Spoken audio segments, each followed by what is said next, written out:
Alrighty, what's up, everybody?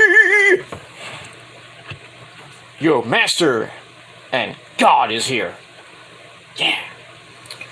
Alright, what's up, everybody? Peter Gilmore here for video number 2. Once again, another 2 for you guys. This time on the main channel, Killer of Demons 66 motherfucker 9. Thank you all for watching. Make sure you like the video, hit that subscribe button in my pants down in the description box below. And as always, follow me on Facebook, follow me on Twitter and Instagram, share the video all over the internet. Don't forget to tap and slap that goddamn motherfucking bell. Treat it like it's your bitch when you turn on all those notifications. Because you hit that bell, you make that bell wet and hard, you know what I mean? But I digress. So, hit the bell, get notified. Hopefully you get notified. If not, then, well, keep hitting that goddamn bell or unsubscribe and resubscribe again. Hit that bell again. Turn on all the notifications. Hopefully you'll get notified. And if not, well, fuck you! And that's all I gotta say about that. So do it now. And share the video all over the internet. Don't forget this and all that really shit. It is what it is. I'm tired. It's 1 o'clock, 1:09 in the morning. I'm tired from a long night of watching wrestling. The sport, professional wrestling. And watching the Mets, of course. I don't watch the Mets. I had to watch the Mets tonight on the computer screen, and while I was watching Smackdown. But still, it is what it is. Mets, they shouldn't have even won tonight. They won, but they shouldn't have won the way they did tonight. Had a 3-0 lead. Of course, Brett the Met Beatty hit a 2-run home run, make it 3-0. They had a 3-0 lead. The Bassett Hound, Chris Bassett, was cruising up until the 6th inning. And he blows the lead in the 6th inning. And then the Mets scored a run, I think, in the bottom half of the inning. Because Mark Canha can do a lot of good things. Why do you think we signed him? So, Canha had a big night. Another 2-out double. The guy's a machine. Went with runners in scoring position. A 2-out double. Scored a run. Made it 4-3. I think it was 4-3. And then the Rockies scored another couple of runs, make it 6-4. Then the Mets tied it up in the 8th inning.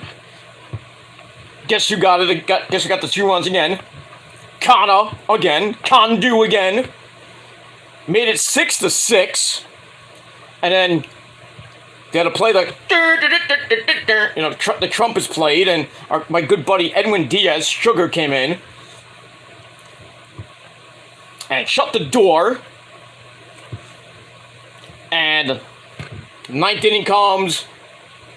I forgot. I think Nimmo got hit. What else is new? The Mets get hit every fucking game. Which really pisses off Buck Showalter, but you know. So yeah. So that happened, and then I think Nimmo. I think Nimmo was out. Sorry, didn't get hit. I think Nimmo got the first out. I think then Nimmo was on base. I forget. My mind is not with me right now. Nimmo got on base. I think Marte flew out, and then Lindor, I think, got on base. So next man up was first and second.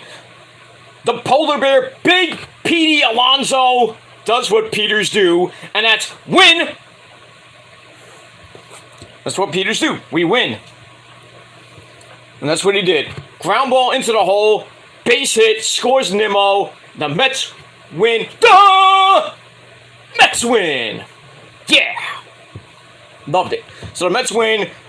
A game they should not have won, or should have won earlier in the game, but a win's a win. They win 7-6. Win number 81. Love it. 81 wins right now with like 30 some odd games to play. The Braves sadly won tonight.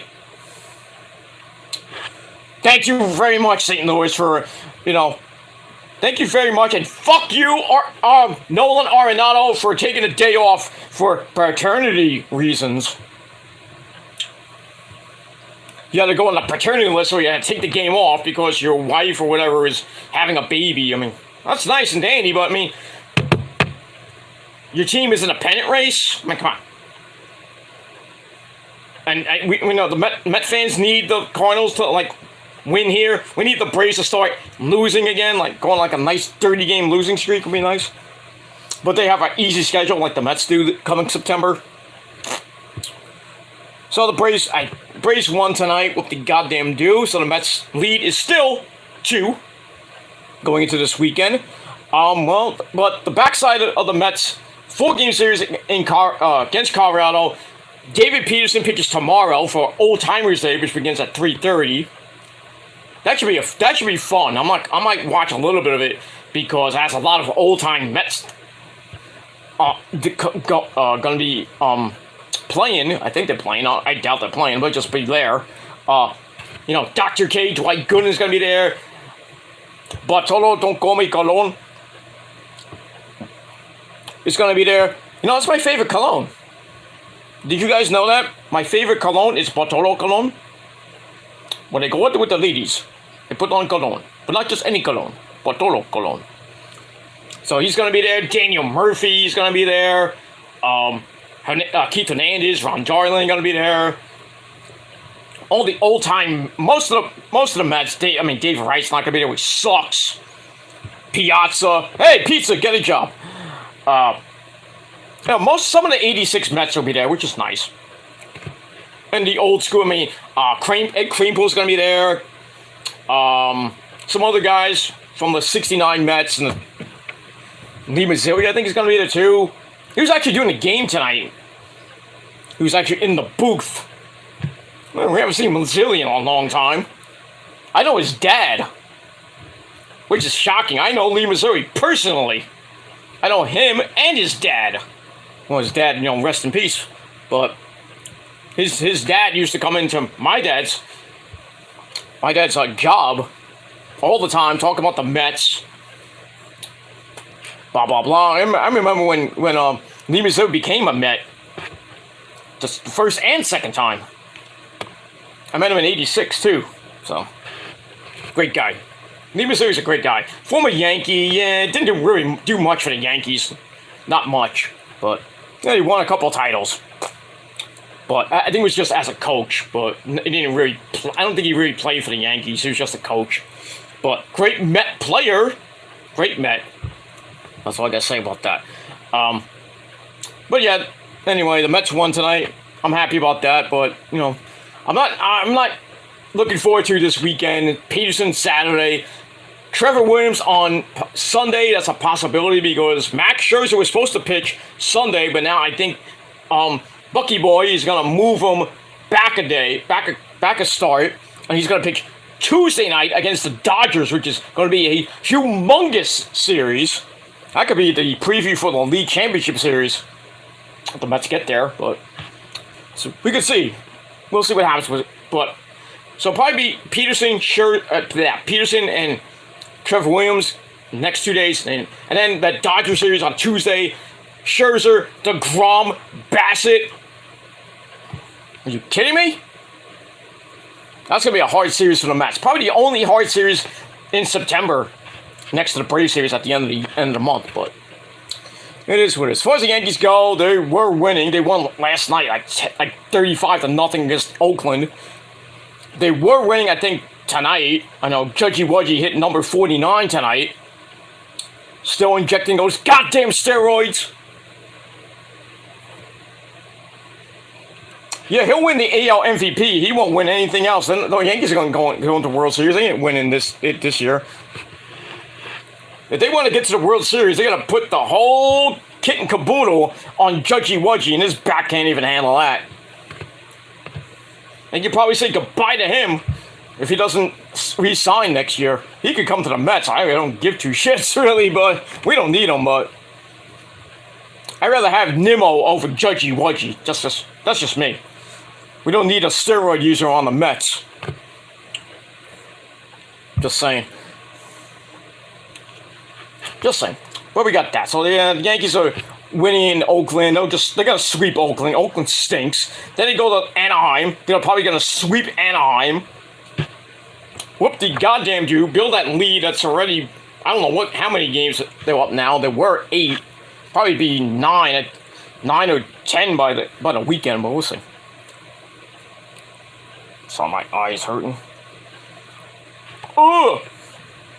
But it is what it is. That's pretty much it for that. So it should be a great weekend of baseball. Got football tomorrow. The annual Jets-Giants game tomorrow night. I think it's on Channel 4. Or I don't know what channel it's on tomorrow, but I'm going to watch that with my pops. Going to dinner tomorrow at my parents' house. We're going to have fun. Watch the game. Kick ass. Watch that and, go back and forth with the Met game. Because he doesn't have picture-in-picture like I do. Because I have the rich man's cable. He has the basic cable. But it is what it is. So we're going to do that tomorrow. And then Sunday, we're going to do it all again. We're not not gonna watch the Mets game because I have things to do early in the day on Sunday. Then I'm gonna go back out on Sunday night with the missus. So it is what it is, and we're gonna enjoy the last weekend of August and get ready for the final weekend, unofficial final weekend of the summer. We're getting ready for Labor Day. We will be going out Saturday and Sunday. So, I will be missing Clash at the Castle, but I will review it probably on Labor Day, because I will be out on Sunday, so I'll miss Worlds Collide. And but I will be back for All Out. I'll be back in time for All Out. So I'm hoping to do All Out late next Sunday, but we'll see what happens with that. As far as Worlds Collide, I may or may not even do a review. I'll talk about it, but I may not even do the review for that. But I will be doing a review for Clash of the Castle, but that'll be on Labor Day, because I'll be going away on the weekend. But we'll see what happens with that. Anyway, let's move on from that. Let's just move on. Alright. Thank you all for watching here on this late night.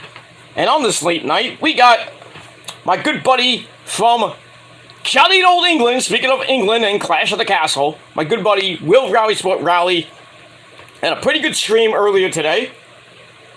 I think, 1 or 2 streams up today. I only saw the first one, but good job there, buddy. Doing some good shit. Thank you for the shout out, by the way. Doing some good shit. He's in the chat from the jolly old England, 6:21 in the morning there. Shouldn't you be asleep? Or you're just like a night owl. You don't go to sleep like me. No, I have to go to sleep, but that's Friday, so it really, I'm done for the week. I'm usually off on the weekend. I'm always off on the weekend unless there's a big meeting at my job. But it's rare, very rare that my colleagues that I work with like, hey, we need you on Saturday. Can you do just like an hour for Zoom? I'm like,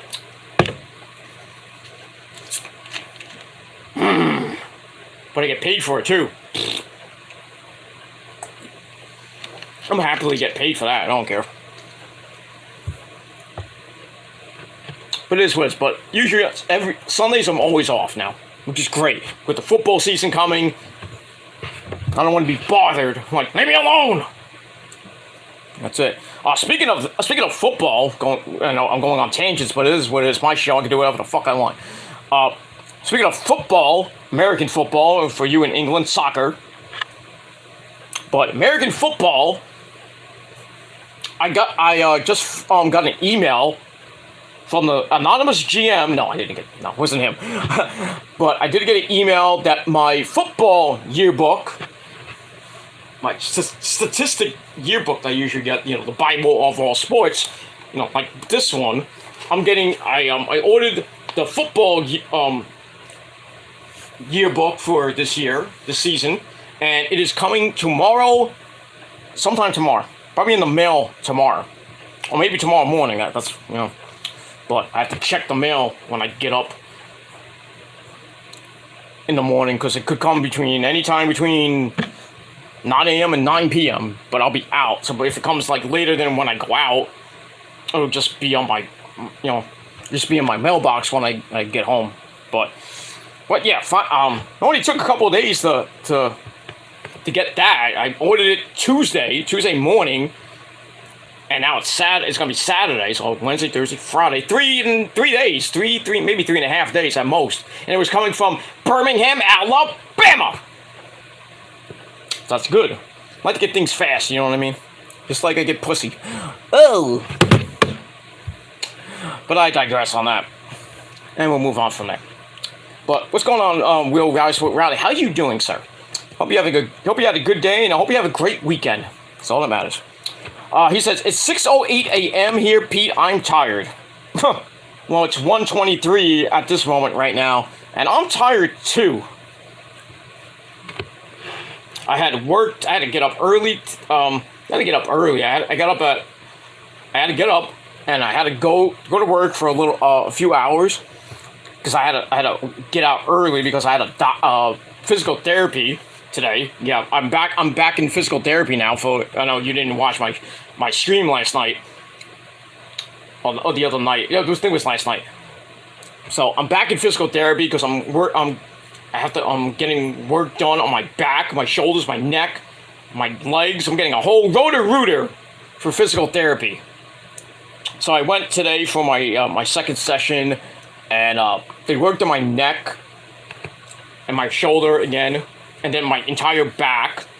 And then they have this machine, it looks like an anvil, and they go doesn't hurt that much. And then after that, I got the heating things on my back, on my neck, my back and my shoulders and everything. That was first, and then I got the on my back, and then the massagist, or I don't know, it wasn't the doc. There was the doctor, was the masseuse, if you will. I don't know what they call her, but she came in, put the oil on my back, and then started kneading and working on my back, really on my neck, a little bit on this side, and then really on my right side, and in between my back, and get the kinks out. Still a little bit tight, that's what she said. But we got all that done, and then after that, I had to go do my stretching, because that's what we have to. We're still doing that now. But before I did the stretching, she worked on my neck, get the kinks out of my neck. She had to go like this. I had to hold my neck down, and she was going like this, because I get headaches from my neck problems. I don't know what's caused by that, but it might be the weather. But she worked on my neck, and then I had to do this for 5 minutes, and then she gave me this weird band. She put it on.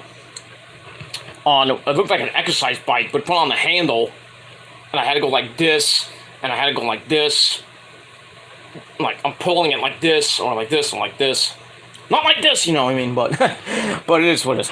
But I had to do that for 10 reps, so I did that. I did it more than 10. She's like, did you do more than 10? I'm like, yeah, I don't even know how many I did. But she said, okay, you can stop. You can stop. I was like, okay. And then she basically said, that's it. I'm like, okay. I got there early. I was supposed to start at 2. I got there at 1:30. But, it is what it is. But now, like I said, I go 2 times a week now. Tuesdays and Fridays. So yeah, I'm trying to get my body back in shape. Get all this pain I have. I have stress. It's stress related and injury related too. I hurt my shoulder way back when. It's still kind of nagging me years later. Especially now, my legs are killing me. I already had an operation on my leg when I was a kid. A very bad hockey injury, shattered my kneecap, and I had to get surgery on it. sometimes I bang into things with my knee and it hurts like hell. That's a good song, by the way, by my good friends in New Year's Day. Go check it out now on Spotify. Cheap plug. So had that. So I'm I have to go physical therapy 2 times a week to get the kinks out. Rosa eventually will be going to a different one, not the one I go to. She's going to a different one. So yeah. So me and Rosa are, we're old. Well, she's getting older. I'm getting old. But I still look good. So yeah.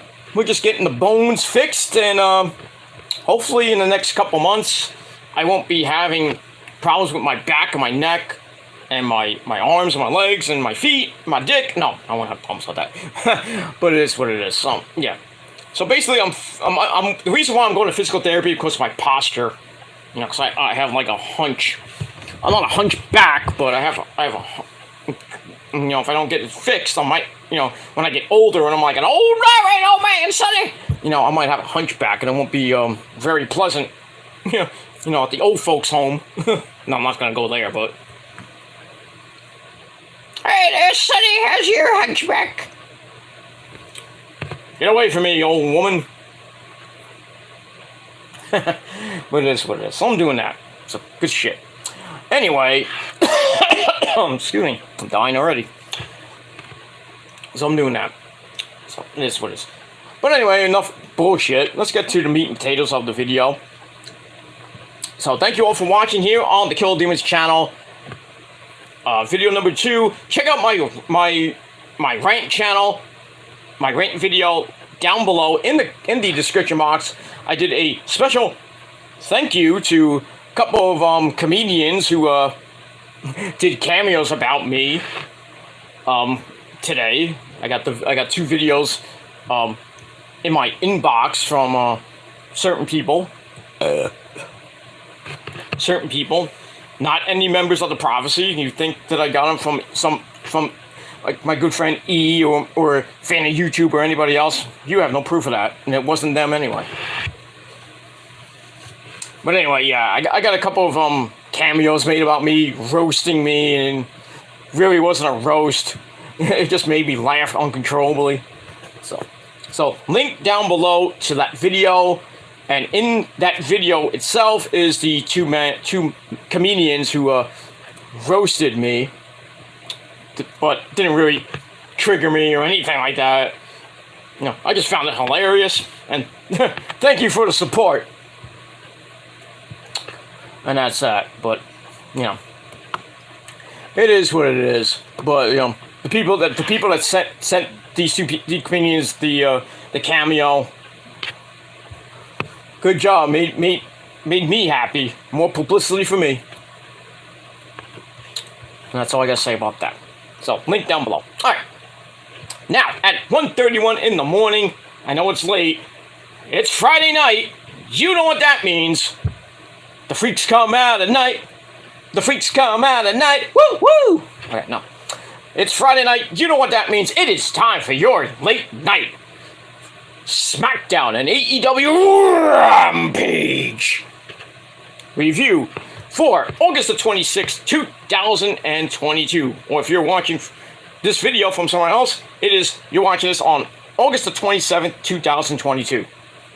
Or in Japan, August the 28th. Because to everybody in Japan, I love you all. Because Japan, #1, forever, and ever, and ever.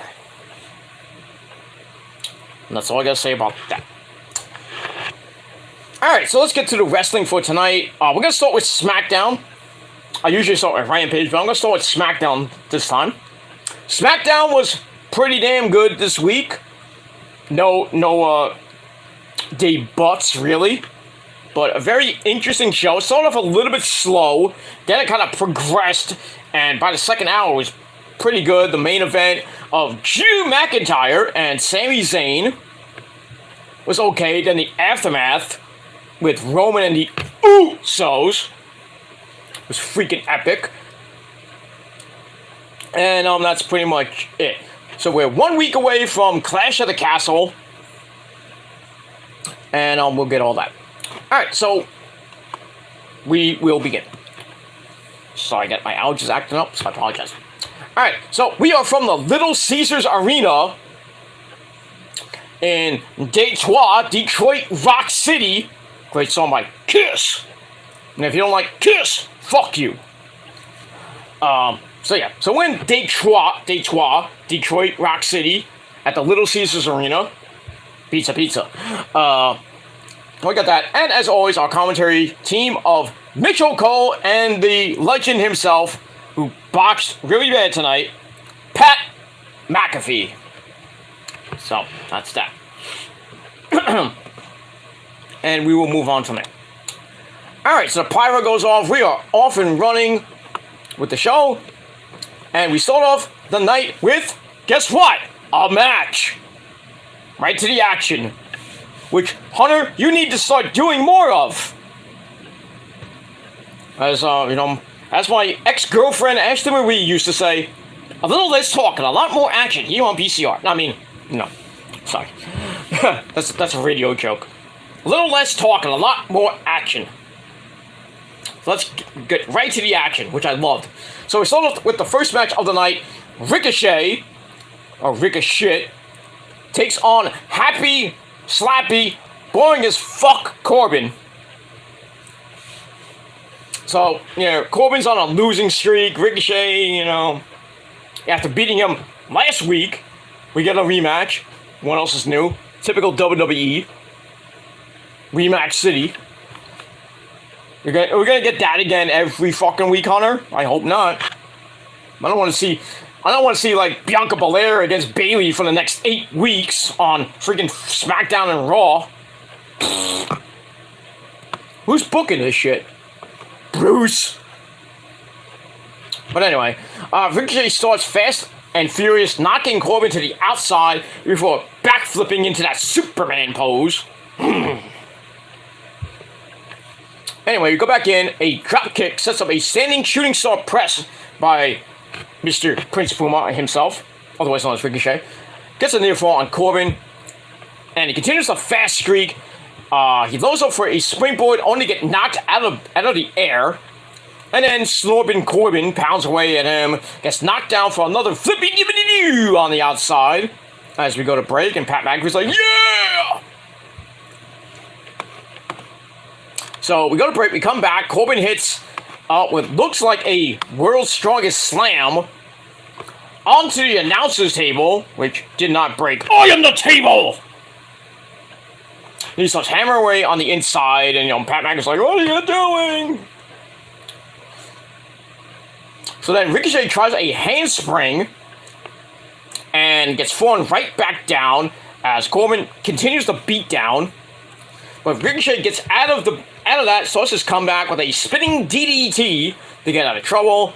Then he starts kicking away at Corbin, and he runs into Corbin. Corbin hits deep 6 for a near fall, and looks to put Ricochet away, but Ricochet kicks him down again in the face, knocks him down. He's in the drop zone. He goes up top, hits a beautiful shooting star press. 1, 2, 3. Ricochet beats Happy, Slappy, boring, fucking go to fucking catering Corbin. 1, 2, 3. Match I gave 2.5 out of 5 stars. Wasn't that bad. And that's pretty much it. So Snorbin Corbin, Happy Corbin, whatever the fuck you want to call him. His losing streak continues. He hasn't won in 20 days. Well, now 21. He hasn't won since SummerSlam. Well, even before SummerSlam. So that's that. And we move on. And then after the match, Corbin stays in the corner. Then we see McAfee on the telestrator, moving around and putting things on, and just like, hey, look at this. He's doing this. And then he botches a little bit with the telestrator, and Michael was like, oh, you fucked up. Well, he didn't say fucked up, but it's like, oh, you messed up. And McAfee's like, I know I messed up, Cole. You idiot. That was funny. So, I think we're going to see another McAfee-Corbin match. I could care less about. And that's pretty much it. And we move on from there. Alright, move on. Alright, chat room's open if you guys want to come in. But, like I said, sub-only mode is on. So, if you've been subbed for me for 2 weeks or more, you can come in and chat with me. If not, you're out. And that's all I gotta say about that. And we will move on from there. Alright, after that, we see the Street Profits, Angelo Douglas and Montez Ford. They're walking in the back. They meet up with Hit Row. Top Dollar, Ashanti the Adonis, and B-Fab. They come in and they're like staring at each other like they're gonna fight or something. And they go, "You guys know that we're all about that money, money, money, money, money, money, money." So they do that, which is kind of cool.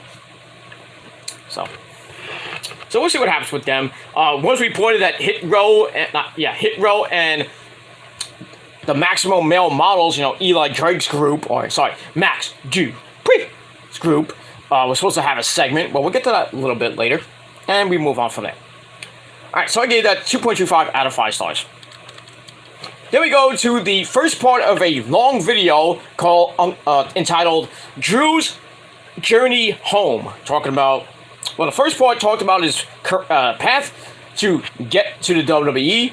We see some great footage from his early days in the Indies, and then getting through the ranks from the United Kingdom all the way to FCW, winning titles galore there. He talks about his mom getting sick when he got to the main roster, then winning the Intercontinental title, being the chosen one with that great theme he has, which he may be teasing to be being played in his home country at the pay-per-view. I hope he does. I hope we hear it. I don't like his theme now. I always liked his theme when it was the chosen one. I forgot what the name of it is, but it is what it is. So it talks about that and hitting rock bottom, and then getting fired by the WWE in I forgot, it was 2010 or 11. I forget what year it was. Then he went to TNA. We remember that. He became Drew Galloway, winning the Impact title from, guess who? Bobby Lashley. And then he left there, went back to WWE, was in NXT, and the rest is history from there. Won the title, and then got beat up by Adam Cole, baby. That match never even happened. I thought we're gonna see Drew McIntyre against Adam Cole for the NXT title. That never happened because who did Drew lose it to? I think Drew lost it to Andrade. I think, or there was Andrade. Shit. I think he lost it to either Andrade or Malachi Black. I forget. Doesn't matter. We'll move on from there. So we got that. That was a pretty good video. We got part 2 a little bit later. But anyway, I gave that 3 out of 5 stars. And that's it. Alright, then we get the music of Killer Kross. And I thought he came out, but I don't know if he was in the back or he was in the ring because the lights went out. We don't know where he is. And then the black and white video comes on. And we see Scarlett with almost her boobs popping out. Swing! And I think they're in the back or maybe somewhere in the arena. And basically, they're not. Kross is not impressed with the video, and he kind of gives Drew a warning. Says all it's gonna take, is I'm not impressed with you. It's gonna, it's like all it's gonna take is me putting my elbow through your goddamn head at any time, any place, at any time. And he goes, tick-tock. So we got that. I really think he's going to screw Drew in his hometown. And Roman's going to win. Like I predicted before the match happened. The pay-per-view was even made. So we're going to see Drew McIntyre against Killer Kross.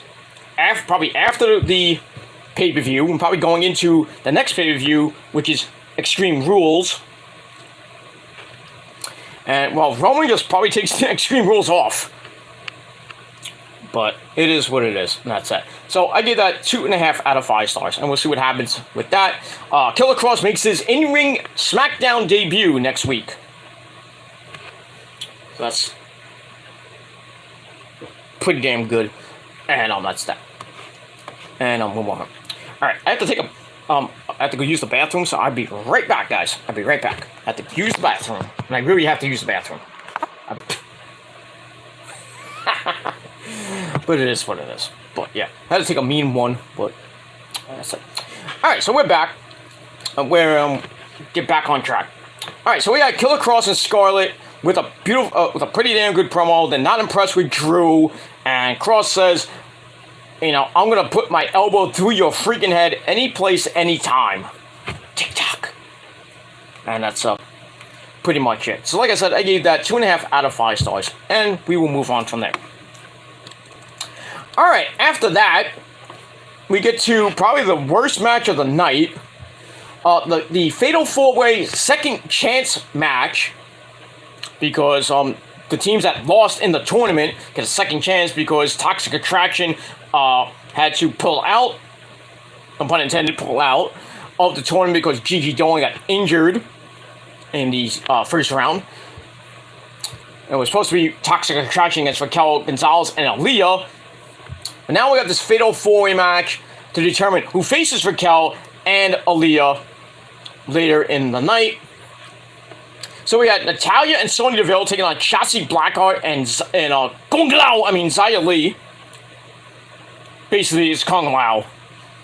You ever notice that? She comes out and look with that big freaking thing. It looks like Kung Lao's hat from Mortal Kombat. Anyway. Anyway, so Shotzi and Xia Li taking on Tamina and Dana Brooke, the catering twins. And the lassies from England, Doudrop and Nikki Ashhole. So we got that. This match was garbage. Horrible match. It's also with Tamina with a super kick. I can't even say it. Super kick on Natalya. Super kicks Natalya off the apron. Then hits a Samoan drop on Sonya Deville. Doudrop makes the save. And then Xia Li comes in, suplexes Nikki Ashhole into the ropes, then drops her throat first onto the top. Ow. And then everything breaks down, and then everybody gets knocked down. Then we get a big pile of crap on the floor. And then Dana Brooke superplexes Nikki onto everybody on the floor. And Nikki's leg just did not land correctly. Look, really, really awkward.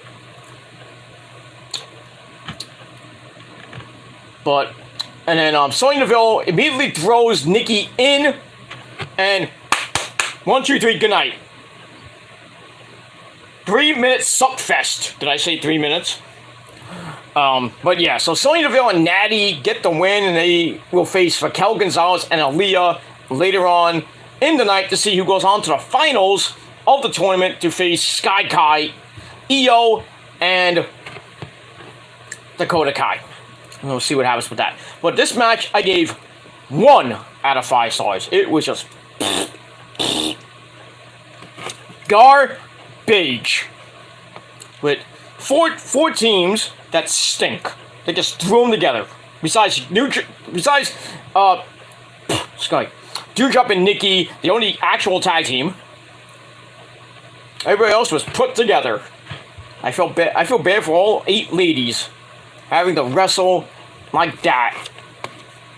And most of them are all in catering. Sad. Horrible match. That's it. After that, we get a video on Shayna Baszler. Can't even say it right. So we get that. We see her dominance in NXT. Then we see her breaking Eva Marie and Nia Jax. That was nice. So hey, we got a Nia Jax sighting and the Eva Marie sighting we didn't even need, but okay. And then we see her snapping Liv Morgan's arm in half. So that was basically it. So basically a hype video for Shayna going into her match with Liv Morgan at the Clash of the Castle pay-per-view for the SmackDown Women's title, which she will not win, which sucks. Because Liv is the projected winner of at the pay-per-view, just like Roman is against Drew McIntyre. So Issa is going to be a very happy camper on next Saturday. So sadly, she did not do a watch along tonight. She's doing something, covering something in Puerto Rico. So But she will be back hopefully Monday for Monday Night Raw. And all next week as well. So my demon princess, the demon diva herself, will be back on Monday with her great watch logs on her channel. So go watch it on Monday. Let me move on. Alright, then we get the Brawling Brutes coming out. Sheamus Fella! And his group of guys, Ridge Holland and Butch. They come out to ring. Sheamus gets on the mic, promises to beat the sauerkraut out of Walter at the Clash to become the Ultimate Grand Slam Champion. Well, you haven't won the Universal Championship. I don't know where you get Ultimate Grand Slam, but but he has been WWE Champion. He's been Intercontinental Champion, Tag Team Champion, United States Champion. Did I miss one? WWE World Champion, Intercontinental, United States, and Tag. Yeah, 4. I was right. Alright, thought I missed one. So yeah, he is the Grand Slam Champion, but he wants to become the Ultimate Grand Slam Champion. Well, you have to beat Roman to do that, sir. And I don't think you can. But to each his own. So then Walter and Marcel Barthel, or Ludwig Kaiser, come out. Get in the ring. Sheamus cuts Ludwig off from doing his Ring General intro. He says, "Nobody can understand you. Shut up." So Sheamus says, "My issue is with you, Walter, because I am the real Ring General." And he says, "I've beaten all kinds of stars around here." He mentions like Drew McIntyre. He mentions Triple H. Who else did he mention? I think he mentioned Roman. So that kind of got a reaction. So that's that. And he says, "I basically done it all here, and you have done nothing besides win the Intercontinental title and the NXT UK Championship you held for 2 years." So he's like, "Well, we have some similarities between us, and now I want what you have, and that's the Intercontinental title." So Walter says that Sheamus is a man to be respected, but to protect the title, I will teach you what violence really means. Then he throws down the mic. They have a big, epic stare down. And while that's going on, Butch and Ludwig Kaiser get into a humongous fight. They fight all around, and Walter and Sheamus are just standing there letting this happen. I'm like, holy shit, this is great. And then Ridge Holland, is knocked to the outside. And Walter and Sheamus are still staring a hole into each other. And Ludwig Kaiser and Butch and Ridge Holland are just, beating the crap out of each other. They get back in the ring. Then finally, Sheamus and Walter's like, all right, we're going to stop our stare down, back it up here. And basically that's it. So this segment was great. I liked it. I can't wait for this match at the Clash. It's going to be big beefy men slapping meat. It's going to be a great match. But I think Walter's going to retain. I like Sheamus and everything, but, I just think Walter is just going to be too much for him. He's going to beat his ass to a freaking pulp. I think Sheamus' chest and his whole entire body will be freaking beat red. And I'm not talking about him finally getting a tan, because we all know he's pale as fuck. But yeah, Walter's gonna chop the fuck out of him. It'll be like Sheamus went to the tanning salon. Big beefy man slapping meat. That's what's gonna happen on Sunday. Not Sunday, at the Clash. Gonna be a great match. So I gave this segment 3.5 out of 5 stars. And that's pretty much it. Alright, then we go to the back where you have Sonya Deville and Natalya with an interview getting ready for their semifinal match against Raquel Gonzalez and Aaliyah. But as they're talking, we see Nikki Ashhole and Doudrop getting into a humongous argument. So everybody was focused on them and nobody gave two shits about Natalya and Sonya Deville's segment promo, whatever it was. So looks like they're going to be breaking up, and I pray to fucking God himself that Nikki Asshole, that whole superhero gimmick, bye-bye, so long, farewell. They break them up. Nikki Asshole comes back as Crazy Nikki Cross. And Dewdrop, get rid of that fucking name, she comes back as Piper Niven. Get all this shit that Vince McMahon and Bruce did with those two characters.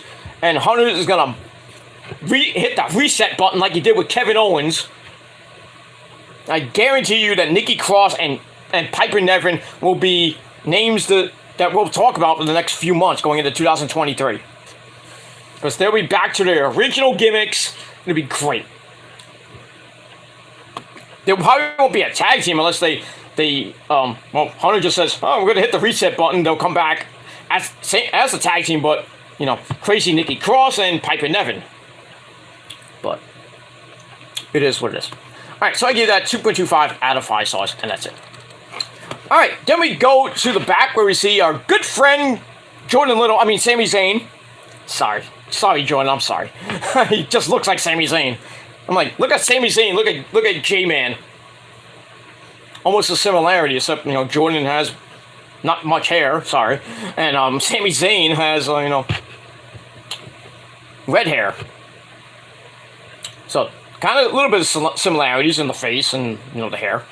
But anyway, Sami Zayn goes to Roman's locker room, wants to talk to Roman about last week, you know, saving Roman, and maybe, you know, Roman will thank him and something like that.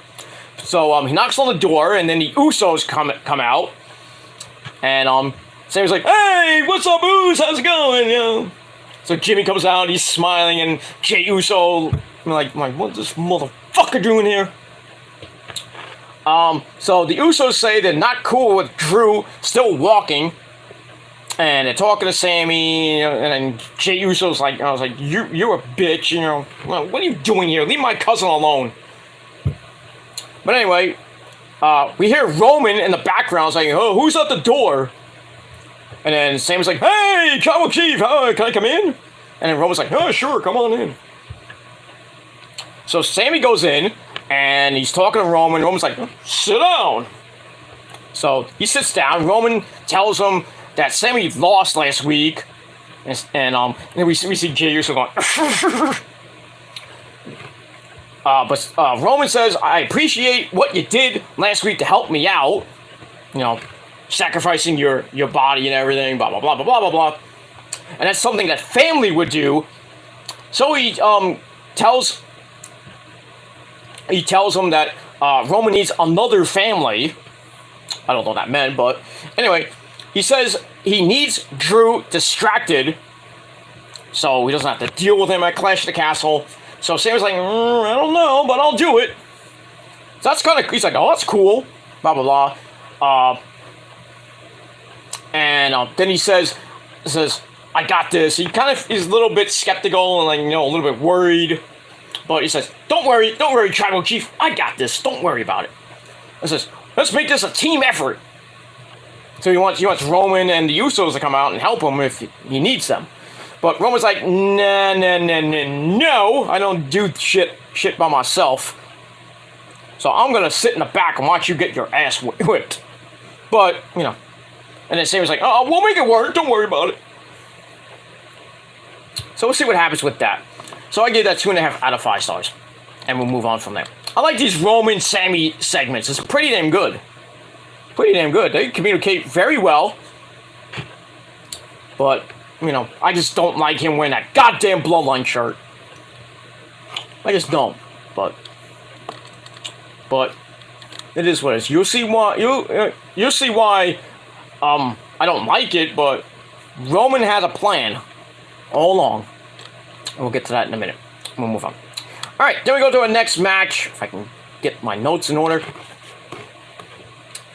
Alright, so then we go to our next match. The semifinals on the Smackdown side. The semifinals between Raquel Rodriguez and Aaliyah, the bougie, taking on Natalya and Sonya Deville. But before they come out, Damage Control comes out. That's Bayley. Don't give me a hug. Dakota Kai and the lovely, beautiful, holy shit, her skirt tonight. Oi, oi, oi, oi, oi, my dick got hard. Io Sky, my third wife. Holy crap. Ugh. So they come out, and they go the commentary. Bayley sits next to Michael Cole, and Michael Cole did not like that. And Pat McAfee kind of introduced like, "Hey, it's Bayley." He's like, and then Bayley's like, "Ding dong, hello, Michael Cole, you asshole." And I rhymed. And then we just see EO and Dakota Kai just standing there. I'm like, Pat McAfee, you fucking idiot! Why don't you just let EO sit down? I mean, be a gentleman, Pat McAfee. What are you doing? You don't want the ladies to just stand up for like 10 minutes? I mean, come on. If I was Pat McAfee, I'm like, hey, EO, you want to sit down? So you want my seat? You want my lap? I mean, what do you want? You get a 2-for-1 special. She could sit on my lap any day. But just me. Anyway, so they're sitting down. They're on commentary. Blah, blah, blah, blah, blah, blah, blah, blah. Alright, so, and then the match starts. The match wasn't anything to write home about, 8 minutes. So basically, they were out there for 15 minutes, and freaking EO and Dakota Kai just standing there. While Bayley's just, next to Michael Cole, yelling in his ear, "Ding dong, hello, I don't like you." And Cole's like, "Get me out of here!" No, you stay there and you enjoy it, Michael Cole. Not like that, but you know what I mean. Anyway, so it starts off with Sonya getting knocked to the floor. And then Aaliyah hits Meteora off the apron. Not as great as the boss, Sasha Banks. But shit, anyway, off the apron. Natalya then hits a Michinoku driver on Aaliyah on the floor. Ow. As we go to break, we come back, Natalya breaks up a corkscrew Vader bomb by Raquel, kicks Raquel in the head, but Raquel powers out of a rear naked choke. Tries to get the hot tag to Aaliyah, but gets knocked off the apron. So Raquel knocks her, Natalya and Sonya Deville down instead. Then the running splashes in the corner connect. Then the corkscrew Vader bomb to Sonya Deville. And basically, she finished the match by herself because she took out Natalya, but gets kneed down by Sonya for a near fall. But Raquel gets right back up. Big kick to the face of Sonya Deville. Then she hits the Chicana bomb. 1, 2, 3. Raquel Rodriguez and Aaliyah get the win, and they move on to the finals of the Women's Tag Team Tournament. They will face Sky Kai, Io, and Dakota Kai this Monday night on Monday Night Raw to crown the new Women's Tag Team Champions. And we already know who is going to win. I said it from the beginning of the tournament. Sky Kai was going to win. I said it since SummerSlam, basically. So, I will prove myself right again on Monday night. And we'll move on. So, okay, that. So, match was alright. 2.25 out of 5 stars. After the match, Io and Dakota Kai get in the ring. We have a big stare down. I wasn't really, I wasn't really staring at the ladies. I was staring at Io's freaking skirt. I'm so glad. I'm kind of mad and glad that Io's back. I'm mad that she didn't go to Japan. I could have got back together with Kyrie. But, Hunter works his magic and got her to come back to WWE, put her on the main roster, which is great. Now, Dakota Kai came to the main roster, great, because we all thought Dakota Kai was going to AEW. Obviously not. But now they're in a big, pretty damn good faction with Bayley, who came back from injury. Now, Io's a star. It's not wrestle much, but, as long as she wins, it's okay in my book. She won last week.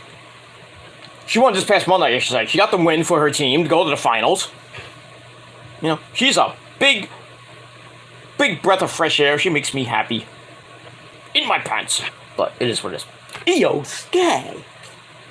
Probably has one of the greatest themes, too, for a woman. But I digress. Alright, so we can move on from that. Alright, then we go to the Maximo Male Models, or as I call them,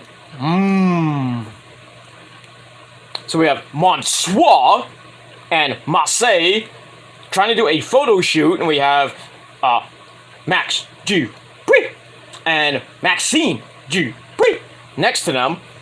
But we hear music blaring from a bus away from them, and they're like, "What the fuck is that?" And they had to stop the photo shoot, and then we find out it's Hit Row's bus, blaring music. We got the strobe lights and stuff, blah blah blah. So they're all pissed, but then Maxine's like, "Ooh, I got an idea." And then I think we saw Los Lotharios come in, Angel Garza and Humberto Carrillo come in, and it's like, "Hey, we got an idea too." That's that. So I don't know what they're gonna do here. We'll move on from that. So I give that 2.25 out of 5 stars, and that's it. Alright, after that, we get the return of the New Day of Xavier Woods and Kofi Kingston. They're in the ring. Xavier's in a wheelchair with his legs covered with a blanket. Remember that one when Kevin Nash was in WCW and he was in a wheelchair? You remember that? If you don't remember that, go watch some tapes. But anyway, they're not here to be funny. They're here to talk seriously. Like, seriously. They talk about how the need to face reality, whatever that meant. And it looked like they were about to maybe break up, or I don't know what they were about to say to the crowd. But then War Machine comes out. Oh, actually, they talk about face reality, that War Machine beat the fuck out of them week after week after week. Then last week, they burned a bunch of chairs at that Viking funeral that Sarah Logan was a part of. And that had them thinking that they'll be, thinking that, they're actually dead, But then the Viking Raiders come out. Oh, sorry, War Machine comes out. Eric says, "This is pathetic." Because the New Day was given a proper burial last week. But here they are sniveling like little demons. And the one thing a Viking despises more than anything is no beer. Now, Elsa's weakness and this groveling makes them sick to their stomach. So they threaten to beat up the New Day. They get in the ring. They threaten to beat them up again. And then Kofi's like, "Hey, wait a minute, guys, wait a minute." And then we see Xavier whip out take the blanket off, and he has 2 candlesticks. He throws it to Kofi. Kofi missed it. He's like, oh, I got it. Not a catch, Kofi. Come on. What are you, the freaking New York Giants? Anyway, so he catches the stick, and then he gets up, and we see that he's in a walking boot. And they beat the living fuck out of the Viking Raiders with the candlesticks, knocking them to the outside. And this fucking feud continues on and on and on. And next week, we're going to get a match called a Vikings Rule match, which is basically a anything goes match. Or you can just say anything goes. You had to give it a fancy title there, Hunter. It is what it is. I hope this feud ends next week. I really do. But we all know the New Day are going to win the feud, obviously. But we'll see what happens with that. So I gave all that 2.5 out of 5 stars. Alright, then we go to part 2 of the Maximum Male Models Hit Row Street Profits segment. So this time we see them by the bus, and they spray paint Hit Row Sucks in blue spray paint, not even good spray painting, on the side of the bus. They think they're like, "Hey, we got Hit Row," blah blah blah. So they leave, and then Hit Row comes in and say, "Oh, that's not our bus, dude." And then they start, they argue, blah, blah, blah. So Hit Row leaves. And then they leave like, fuck.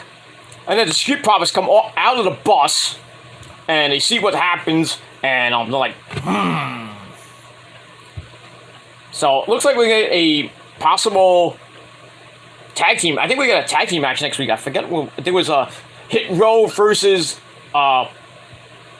Hit Row versus Mansoir and Massey in their, I guess, Smackdown-ish debut for the team. But that's that.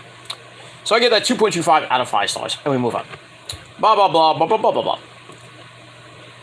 Alright, then we go to the back where Sami Zayn's getting ready for his match with Drew McIntyre. But before we get to that, the Usos come in.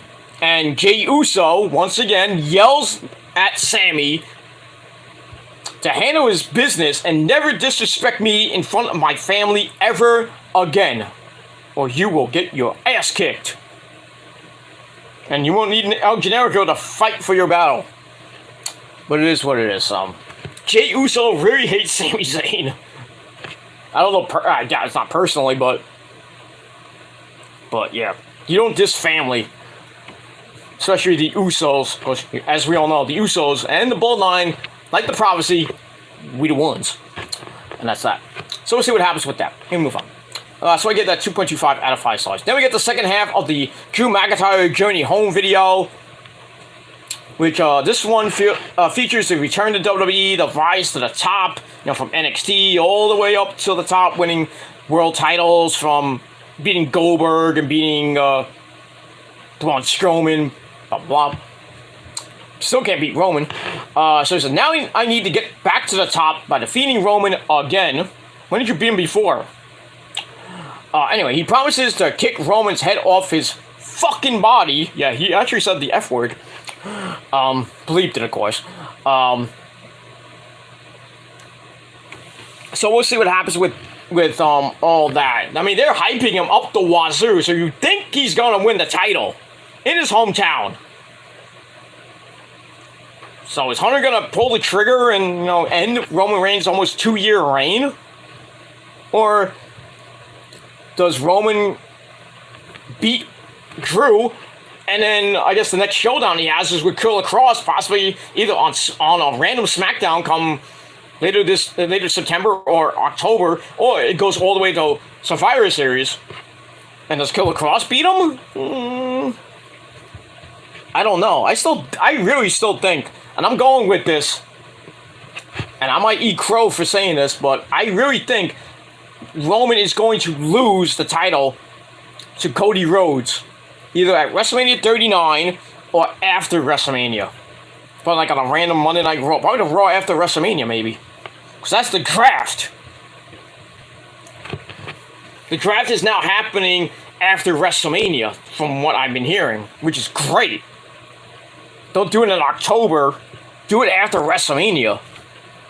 So we could see Cody either staying on Raw or getting drafted to SmackDown. Not that it matters. And maybe, Cody comes out and is like, hey, Roman, I won the Royal Rumble, just remember. Or they just do Roman versus Cody at WrestleMania. If they don't do Roman and The Rock. And The Rock's, is not doing movies around that time, I don't think. So if they don't do Roman and The Rock, excuse me, they could do Roman and Cody either at the Elimination Chamber pay-per-view and probably be Saudi Arabia. I don't think they would do that and make Cody win at that in Saudi Arabia, then go to WrestleMania. I would think Cody should win at WrestleMania because it's a bigger stage. And Roman's reign will end in 2+ years. Probably get up to about close to 900 days. Maybe near 1,000 at least, but yeah, Roman's reign is gonna end. He's eventually going to lose either one of those belts or both belts. But we'll see what happens when we get there. So I got that. Alright, so I gave this segment, that video, 3 out of 5 stars. Let me move on. Then we go to your main event, Drew versus Sammy. Pretty good match, 10.5 minutes. Back and forth they went. Getting near the middle of the match. McIntyre starts unloading on Sammy in the corner. We got a tilt-a-whirl backbreaker, puts Sammy down.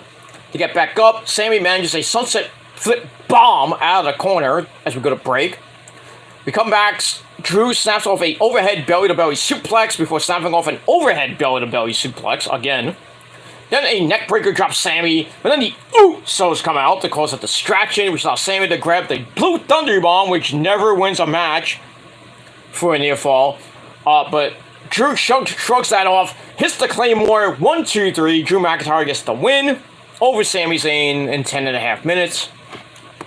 The match is alright. I gave it 2.5 out of 5 stars. After the match, Roman Reigns, the Tribal Chief, comes down, and then the 3-on-1 beatdown. We get a spear, and then a whole bunch of chair shots. Drew's back looked like chopped liver. Then they throw him to the outside. He gets thrown into the barricade. Then they take the steps and ram it into his belly. Then the final shot into the head. Then they bring Drew back in, and Roman's talk is like, "This is my belt, it's my ring."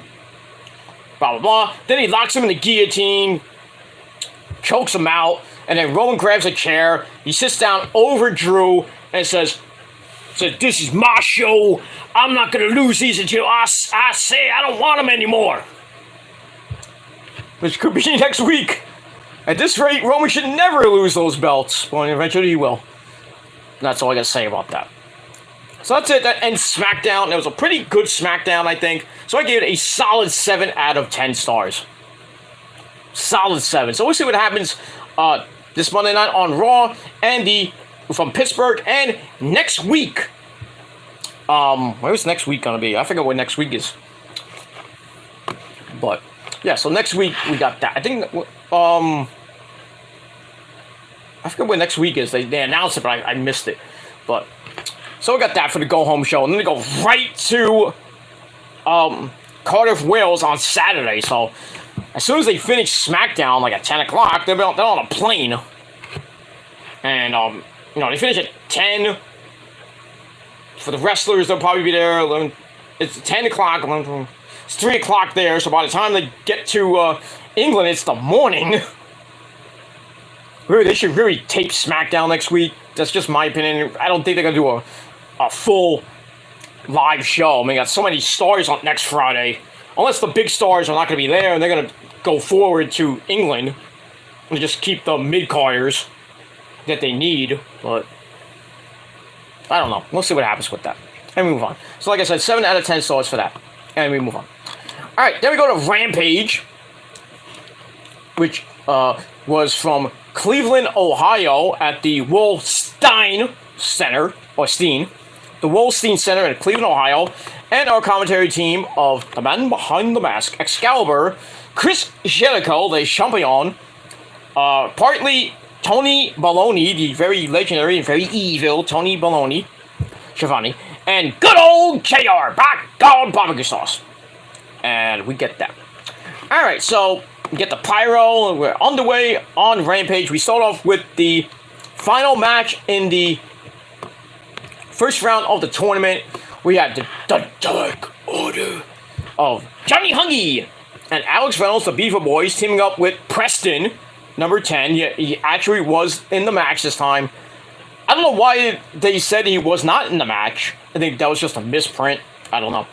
But so they had them taking on the House of Black, Brody King, Buddy Matthews, or Buddy Murphy, and Mr. Malachi Black himself. So we get that Trios tournament match. And the winners face off against the Best Friends. Give me a hug. Next week on Rampage. That's the Rampage Go Home show before All Out. We got that. So, kind of went back and forth. I'm not going to go too much into this because it's already too late. But the House of Black were in control. And then, back and forth they went. And we get near the end of the match. And on the Beaver Boys double team, Brody King and Buddy Matthews as Malachi Black's in the corner. Brody King gets tossed over the top rope. And then Preston grabs Malachi Black, puts him in a full Nelson, tries to take off Malachi's knee brace. In the full Nelson? How is that possible? Anyway, then we hear the music of Mito smash CJ Petty pussy. Yeah. So he comes out. And Matthews and Brody King leave the ring to go after Miro, who takes both of them out. And then Malachi's distracted by that. And Alex Reynolds rolls up Malachi Black and gets the shocking win. The first House of Black loss in the for the group. So Dark Order win, and they face the Best Friends next Friday night on Rampage in the semifinals. And we'll see what happens with that. And we move on from that. So I gave the match 3 out of 5 stars. After the match, Brody King comes back, tosses Miro into the ring steps. Then they throw him in. He's at the feet of the House of Black, who start triple teaming him. And then the music of Darby Allin and the man called Sting. It's Stink! They come out, the House of Black leave the ring, and then Brody King stares down with Sting. Interesting. So we'll see what happens with that. And that's it. So like I said, 3 out of 5 stars. So next week on Rampage, the Dark Order versus the Best Friends. And the winners go on to the finals at All Out to face either the Elite or United Empire for the trio, to see who's the first ever Trios champions. And we move on from there. Alright, after that we go to the back with Lexi Nair. Nice name.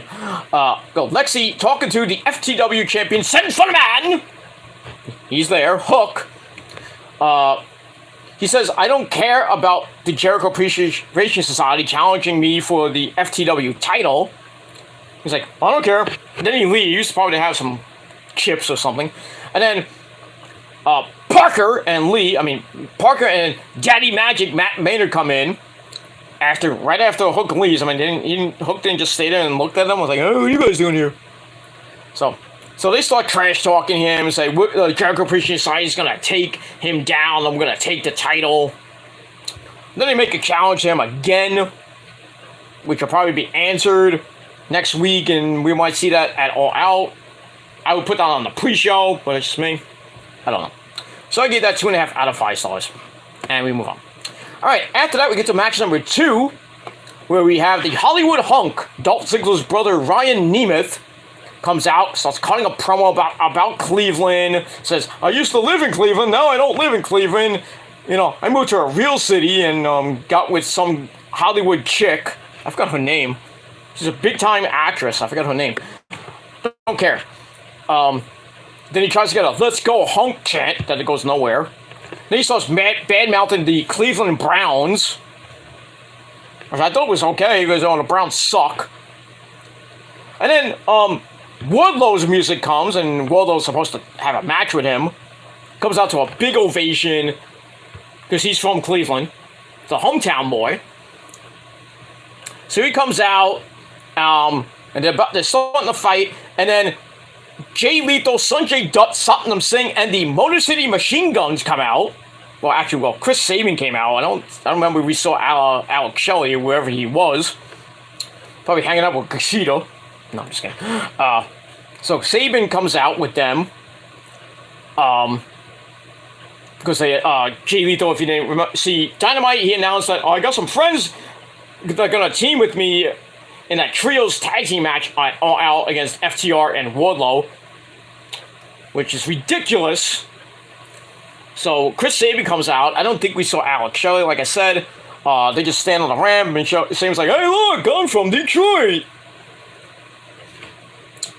It is what I like Sabin and everything. Former Impact World Champion, former multiple-time X Division Champion, former Impact Tag Team Champion with his buddy Alex Shelley, former Ring of Honor Tag Team Champions, and former IWGP Tag Team Champions too. I think they were the junior heavyweight champions in Japan, but they were Ring of Honor champions. And who did they beat? And I was there. You want to know who they beat? On day 364 of their almost 1 year reign, they beat Claudio Castagnoli and Chris Hero, the Kings of Wrestling. And I was there when it happened.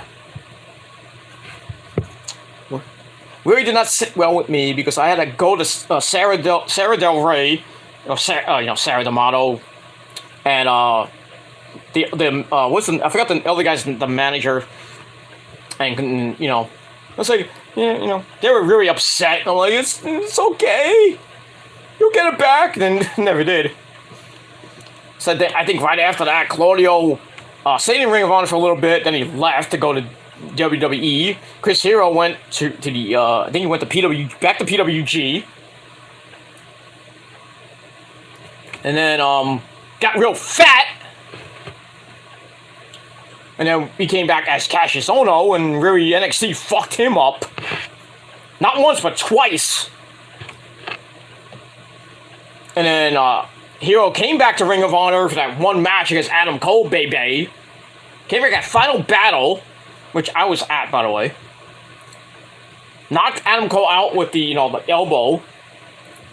Everybody was happy, like, oh my god, it's Chris Hero. And he was at an indie show the day of Final Battle. So he like drove right after his match at that indie, I don't know what indie promotion he was at, but he drove to the Hammerstein Ballroom and had that end of the night segment with Adam Cole, knocked him out. And then they had the match, I think a month later, and Adam Cole beat the fuck out of him.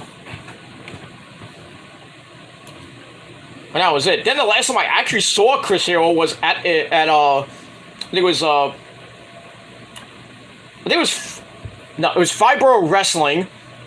It was him and Zack Sabre Jr. were there. So that was nice. I think it was the same show like Sami Callihan was on. Might have been wrong. Maybe a different show. But I did meet Chris Hero. I talked to him about, the old school days, PWG with, all that stuff with Claudio and CCW and Ring of Honor, blah, blah, blah.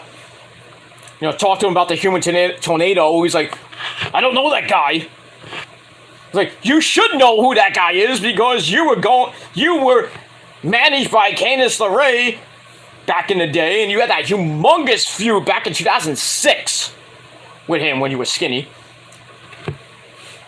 I mean, go look that up. Human Tornado versus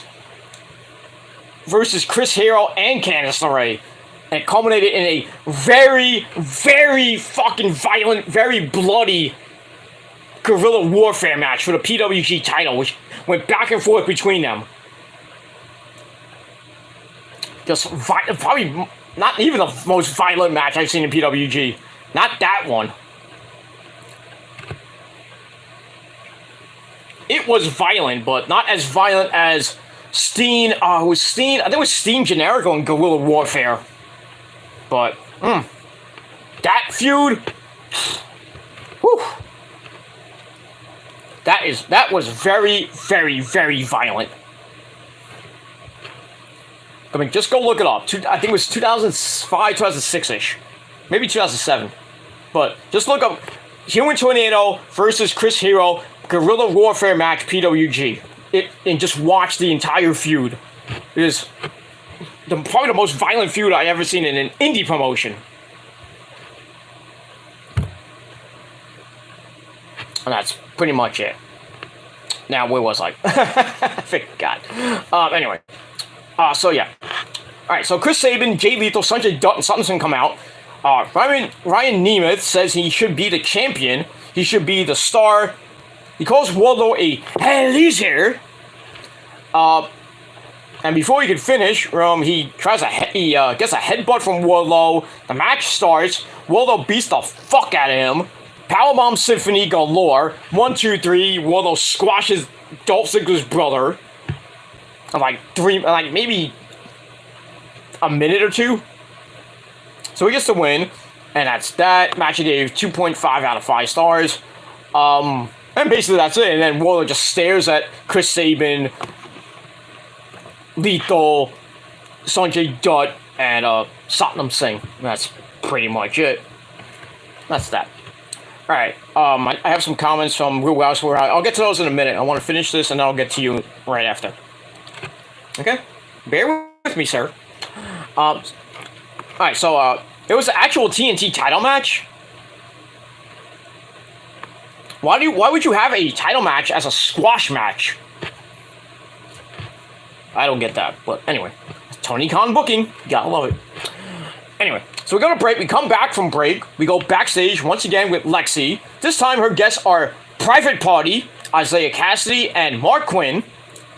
Also, the Andrade family office is there. Andrade and Bruce, with I think Jose there. I don't think we saw the Butcher and the Blade. I might have missed them, but how hard are they to miss? Anyway, and the bunny Allie, can't forget her. Andrade tells them everything in this world has consequences, and then he walks off. With him and Rouge walk off, and then Mark Quinn and Isaiah Cassidy look like really pissed. So, I mean, we'll see what happens with that. Probably see a match. I don't care less about that. I don't even know why they're still called the Andrade family office. Why? Can you just split freaking private party up, let them go their own way, and try to do something with them. Besides have them on Dark and Elevation, and sometimes you put them on Rampage. The same thing with the Butcher and the Blade. They're doing nothing with them as a tag team. And poor Allie just standing there doing nothing. Just looking pretty. In the women's division, you barely see her on Elevation or Dark. And she just faces just like random indie people. Sad. It's just sad. It should just be Roosh and Andrade and then somebody else in their group and just go back to being called La Facción de Ingobernables or La Ingobernables, de Mexico or whatever, used to be. But now they kicked out Dragon Lee. Great idea. They took his mask off and then... Yeah. It is what it is. I didn't get this whole thing. I don't care. That's that. Alright, so I give that 2.5 out of 5 stars. Alright, then we go to another squash match. We have another one. Powerhouse Will Hobbs comes out. Very nice entrance, by the way. He comes out, with that thing that Cody used to come out of. It like rises and he's like standing like this and he goes like Rrr! He comes out for a ridiculous squash match against some jobber named Ashton Day. Who are you? Who? Probably Cleveland's own Ashton Day. Nice name. No, not Ashton Carter. Anyway, Hobbs beats him in like 5 minutes, not even 5 minutes, 5 seconds. Hits a big clothesline. Then he looks at the camera. He says, "I'm gonna break your neck, Ricky." Ricky Starks. Then he hits that big time spine buster. 1, 2, 3. Good night, Ashton Day. Go collect your $500 from Tony Khan. That's pretty much it. So he wins. Match I gave 2.25 out of 5 stars. And then afterwards we see QT Marshall Knott and the Factory. There, they abducted Ricky Starks. We see him bleeding a little bit from the mouth, I think on the chest area. So QT tells Hobbs he has nothing to worry about for the pay-per-view. And Anthony Ogogo was about to sucker punch him with that lethal right hand. And Q's like, no. I got this. Boom, knocks him out with a weak as fuck punch. With Ricky sold it like $1 million. He gets knocked out and we see him bleeding from his mouth. That's pretty much it. So that's that. So get that. But at the pay-per-view, I do see Ricky Starks winning the match somehow. But we'll move on from there. Alright, then we go once again to Lexi. Hey, where was Tony Baloney all night?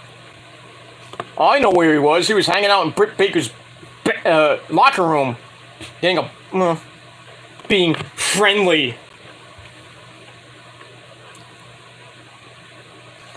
Friendly with his friend, Britt Baker. That fucking dude, 60-something years old, trying to get with a 20 or how old she is. It's almost 30-year-old chick. That's married to Adam Cole, baby. Friends my ass. Adam Cole, I mean, you let Tony Khan, botch. You let Tony Baloney hit that? I mean, come on. I mean, seriously, Adam Cole? You let Tony Baloney get with your chick? Friends? Yeah.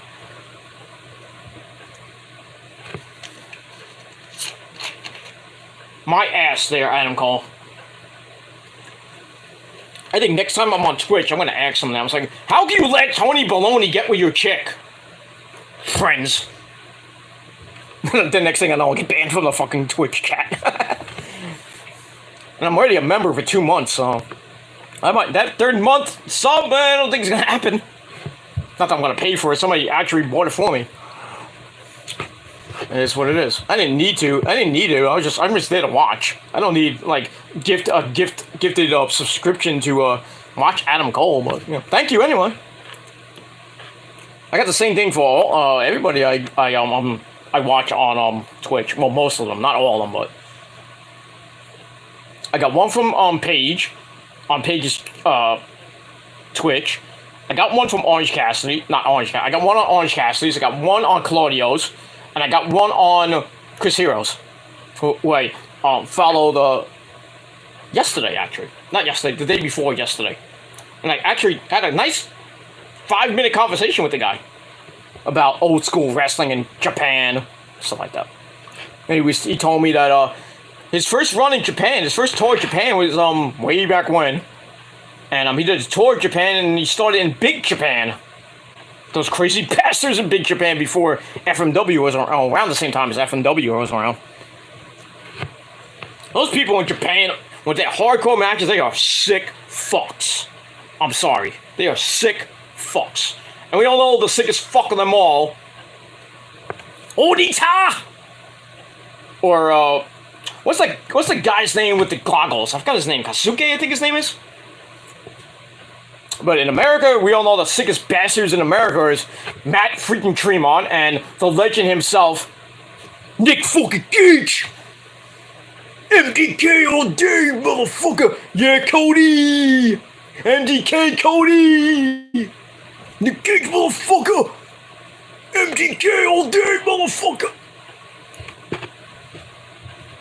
It is what it is. Nick Cage is a bastard, man. He freaks me out. When the first time I met him at a CCW show, freaked me the fuck out.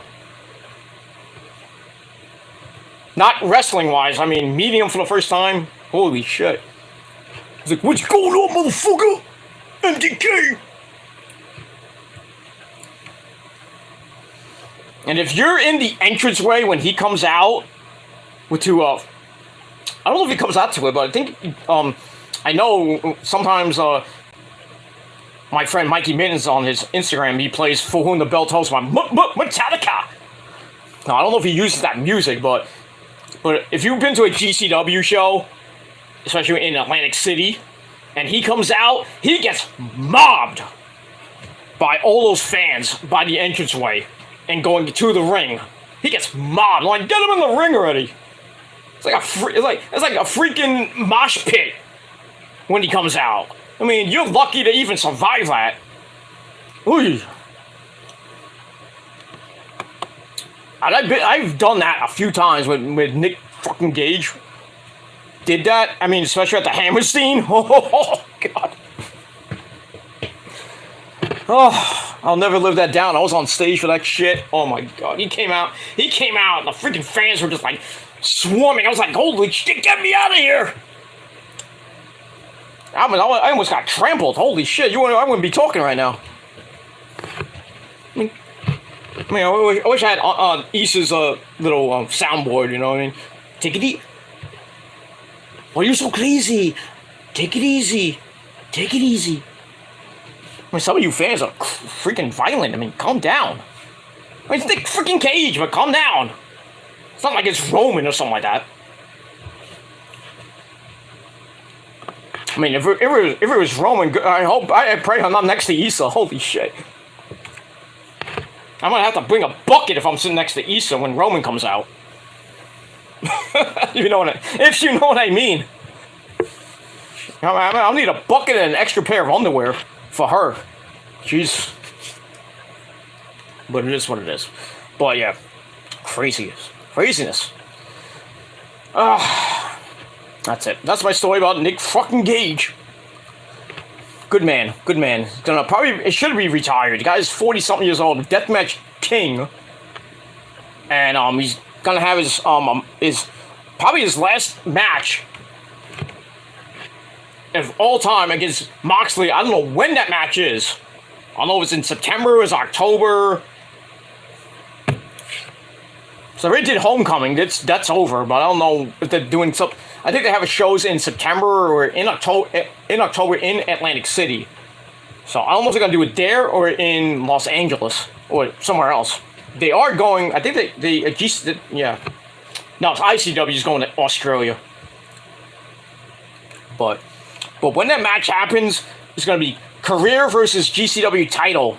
Moxley, Gage, 2. I think it's 2 I think it's 2. That's gonna be violent, bloody as fuck, barbed wire. thumbtacks, light tubes, glass, whatever's not knocked down in wherever the ring is, wherever the venue is, in Atlantic City or wherever.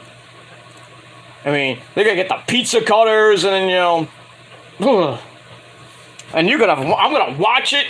If I'm not there live, I would love to be there live, but I'll probably just watch it live on the Fight Network. Speaking of Fight, this Sunday, actually, House of Glory's got a show at that shithole in Terminal 5 in New York City, where JD's gonna be. So if you want to go see JD, go tell him I said fuck you. Yeah. The only thing I know about that show is in Terminal 5, which is a shithole. It's gonna be hot as fuck, so you better bring extra water. I'll tell you that right now, because there's no air conditioning in that place. There's nothing there. It's a garbage fucking venue. Now, I've been there a couple of times for Ring of Honor shows. I wish I never went to those shows. No air conditioning. Used to be called Club Exit back in the day. Has a little thing. You go in, and like, if you stand behind, like, the entrance way would be, like, right here. The bar's, like, over here. The bathroom's, like, right behind that. Then you have a little way you go up the stairs, the second level, and the third level. Then there's the roof is right there. But no air conditioning. People fainted at a few shows. I've seen it live too. It's just not great. Just not a great venue there. I hate it. And if you sit in somewhere where you can't see anything, you're fucked. I mean, I had seats for some of the Ring of Honor shows that I went to there. Especially Best in the World 2015, where I was right near the entrance. I was on the stage right as soon as the wrestlers came out. Good time. It was a good time. Then I went to the TV tapings. I was on stage on this side. I was on the first row on the stage for episode. I think it was episode 200 or 250.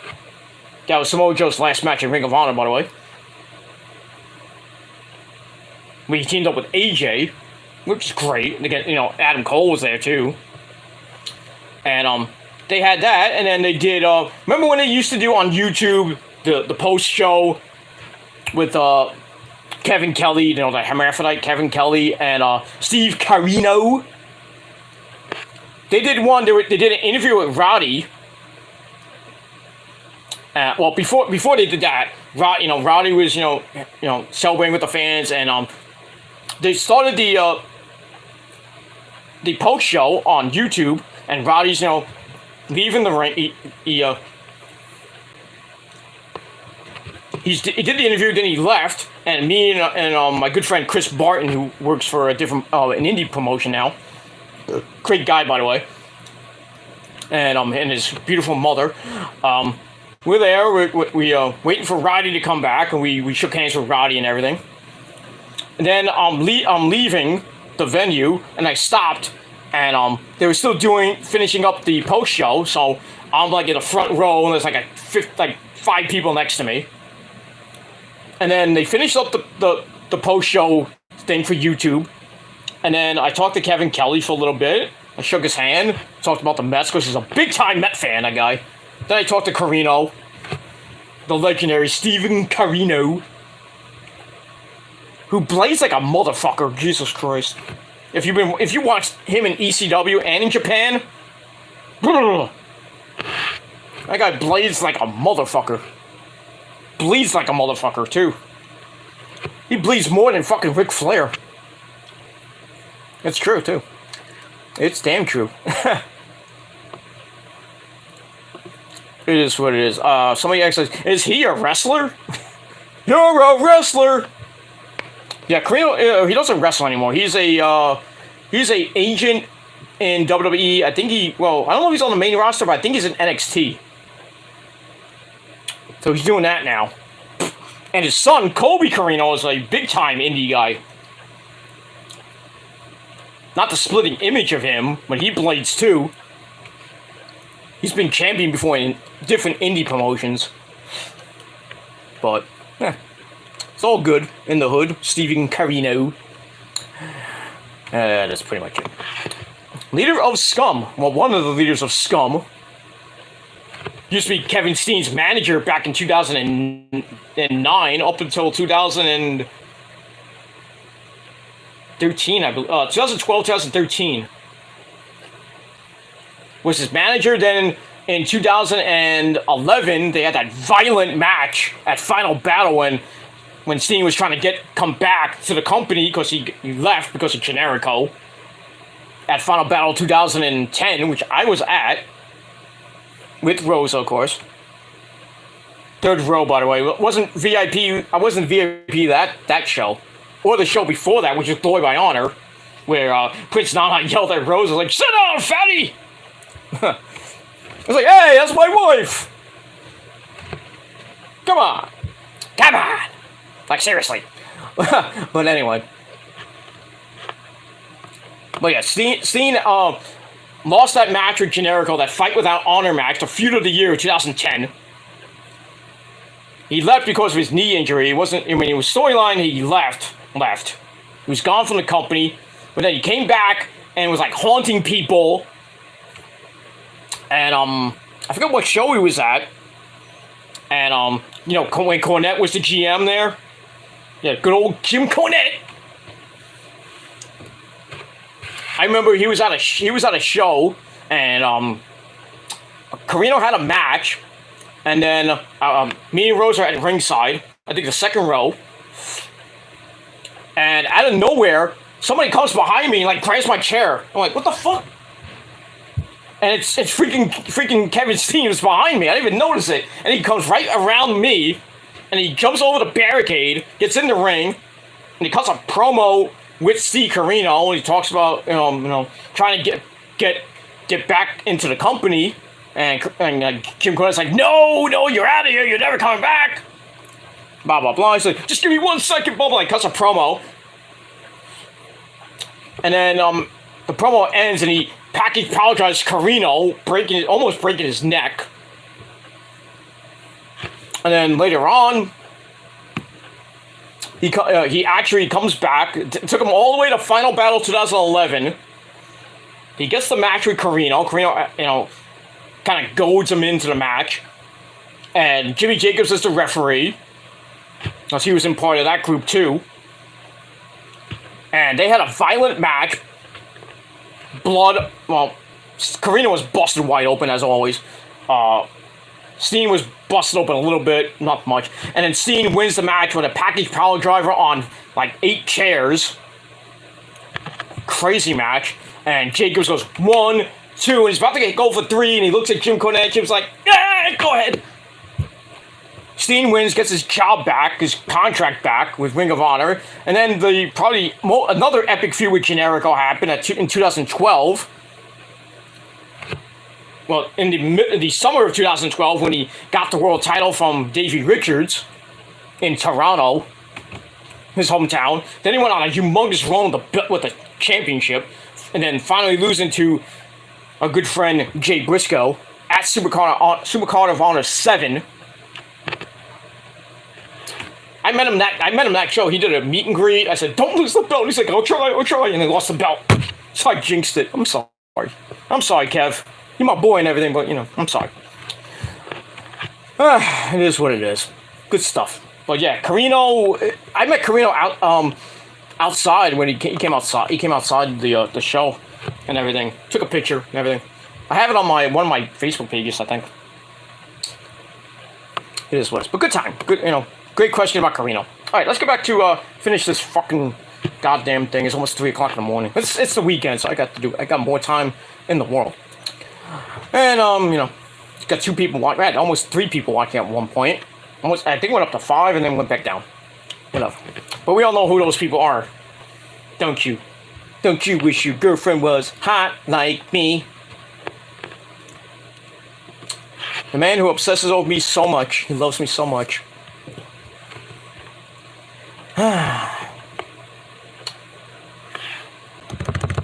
Start getting girls lately? But it is what it is. Anyway, so after we had the QT Marshall Knott and the Factory beating the crap out of Ricky Starks, leaving him laying, Then we go to Lexi once again. This time she has an interview with the baddies. The TBS champion, that bitch show, Jade Cargill and Kiera Hogan, the woman on fire, and Layla Gray, the honorary baddie. So Lexi asks Jade about Athena, possibly challenge her for the TBS title at All Out.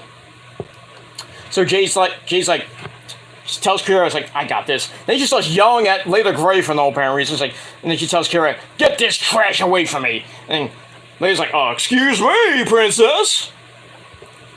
Like I say, like Link says it in the TV show. Well, excuse me, princess. Anyway, so, and then Jade's like, I'll do this interview by myself. And she's about to talk, and then Athena comes in, she attacks her, and then officials have to come and separate them. And then the match is made official right after that. So, Jade versus Athena for the TBS title, and, you know, now that Thunder Rosa's injured, Chris Statlander's injured, and one of those we're probably going to be Jade Cargill, but I'm thinking that All Out is going to be the night that 37-0 or whatever it's up to now record that Jade has, her undefeated streak, will be over. I think Athena will win the TBS title, and then I guess she might lose back to Jade, and then Jade will probably go on another long undefeated run, and then she'll just wait for Chris Statlander to get back from injury, whenever that may be. Probably be next year at this point. Chris Statlander gets injured so much. I like her and everything, but she's so injury prone. Just a shame. Shame. And that's that. So I give that 3 out of 5 stars. Then we go to our next match, mixed tag team action. Sammy Guevara, the Spanish God, and his bitch, Ty Guevara, Ty Conti, whatever you want to call her. Ty Mello, that's her name now. So the intergender champions of Mexico, they take on the intergender team of Ortiz S.A. And Ruby Soho. Match was was alright. Ty works on the injured hand and form of Ruby. Then they go back and forth, you know, traditional mixed freaking tag match where the women face the women, men face the men. They need to stop that. Why does that happen in WWE and in AEW? I think Impact does it too. You want to see a man face a woman? Go to an indie show. And last one I saw was Mr. Darius Carter beat Sienna, Allison Kay. That's it. That's the only place you can see men beating the fucking shit out of women, or women beating the shit out of men. Like Jordan Grace being some fucking guy, you know. Huh. Instead of beating her husband, you know, Jonathan Gresham, she probably does that in the bedroom. Besides doing that, she can beat some other guy's ass. Oh, Impact does let men face the women. The whole digital championship thing where Jordan Grace beat fucking Matt Cardona for the digital championship. Remember that? Yeah, so Impact lets men face the women. But it's just Jordan Grace beating fucking everybody up. Big Mama Pump. Damn, she got a... Jonathan Gresham, how did you land that? Good lord. You lucky son of a bitch, like 4'12", going out with her. Little midget. He's a midget! How did he land Jordan Grace? I want to know how that started. Like, god damn, she's fine, Jordan Grace. Whew. Big Mama Pump. I think she fought Scott Steiner once too. I think she did. That would have been an interesting match. Big Mama Pump and Big Papa Pump going at it. Who wins? Let's use our Steiner math. Big Papa Pump got 33.3% chance of winning, combined with Jordan Grace's 33 and a third percent chance of winning, combined with the combined with a 34.7% chance that it ends in a no contest, We get a 125% chance of having fun. Here goes your sign of math for the night. And I hope you were paying attention, because that's a test. I digress. We'll move on. Alright, back to this really boring intergender match. Ruby hits Ty with a no future. Ruby goes for the pin, only gets a 2 count. Ortiz gets tagged in, has Sammy down, and then Anna J comes out, takes out Ruby on the floor, who's fighting with Ty. Can't fight! On the floor. Ortiz is looking at Guevara. Oh, sorry. As Ortiz looks on, Sammy hits Ortiz with a huge Gilmore Cutter! Springboard Gilmore Cutter! Bang! For the win, 1, 2, 3, and that's it. And then we see Ortiz busted wide open. I'm like, how did that happen? Did anybody see how he got busted open? I didn't see it. I think maybe he got accidentally kicked. I don't know. Maybe it's hardware blood. I don't know. But yeah, so Ortiz was busted wide open at the end of the match. Sammy and Ty get the win. And then we saw Matt Maynard and Parker come in to celebrate with the rest of the Jericho Appreciation Society. Yeah, so Sammy and Ty get the win. They swap spit in the ring, and somebody get them a room. And a whole bunch of condoms, too. Jesus Christ. It is what it is. That's that. Alright, then we go to this very interesting segment with the highlights of the CM Punk Moxley World Title Unification match from Dynamite, which lasted 3 minutes. Then we go to the segment that we're waiting for. We go backstage, where we see Punk with the trainers, and he says the foot felt like it did when he first broke the foot. So I guess he re-aggravated the injury. And basically that's it. So it looks like Punk's going to be on the shelf for another few months. I don't know. I still think it's a work. But now looking at it like 2-3 more times, I'm not so sure if this is a work. And what Tony Khan's going to do now. You have to promote the pay-per-view. You're going to make this a big freaking thing. And if it's not MJF beating him, who beats him? What is your main event then? Does MJF come back Wednesday night on Dynamite, or does he come back at All Out? Maybe win the Casino Battle Royal. I keep saying the Casino Battle Royal. Fuck! Maybe MJF wins the Casino ladder match, then goes on to the main event to face Moxley for the belt. MJF wins the belt, and he holds on to it until Punk, wherever he comes back. Or whenever his foot feels better, which may take 6 months at this point. I mean, he was out since April, so May, June, July, so 3 months. So about 3 months that Punk was out. Should have healed up another month or two, and not have this unification match that was supposed to be at All Out. I would have just held it off till maybe Grand Slam, or maybe at Battle of the Belts 4, because I'm doing Battle of the Belts 3. But it had Battle of the Belts 3. Battle of the Belts 4 is in October. They could have done it there. Or go all the way to Full Gear in November to unify the belts. But, Punk won. Punk felt good. He came back. And what happened? Aggravated his fucking foot again. Or so we think. And now he's probably going to be out 6 to maybe 8 months. Because he's probably going to have to go back and get surgery again on the foot. And do more rehab, which... At this point, if he does that, then that's at least 6 months. We won't see Punk again until maybe next year's Double or Nothing. If at all, who knows? I still think it's a work. I really believe in my heart, I think it might be a work, that Punk's not even hurt. And he's just setting up his heel turn. Because he didn't want to lose in Chicago. That's probably why he lost the belt on Wednesday. He's like, well, I want to lose it now. I'm not going to lose it in Chicago, my hometown, against my fans. Yeah, but you lost to MJF in your hometown, didn't you? Mm-hmm, you hypocrite. You are a crybaby bitch there, CM Punk. I'm sorry. I like the guy, but his ego is just through the fucking roof. The only good thing about Punk is his fucking wife, AJ Lee. That ass! And her purple hair. Skippy, skippy, skippy, down to the ring. I'm AJ Lee. Light it up! I'm AJ Lee. My original first wife, AJ Lee. Kicked her to the curb pretty quick when Oscar came around. Holy shit. Anyway, we'll move on from there.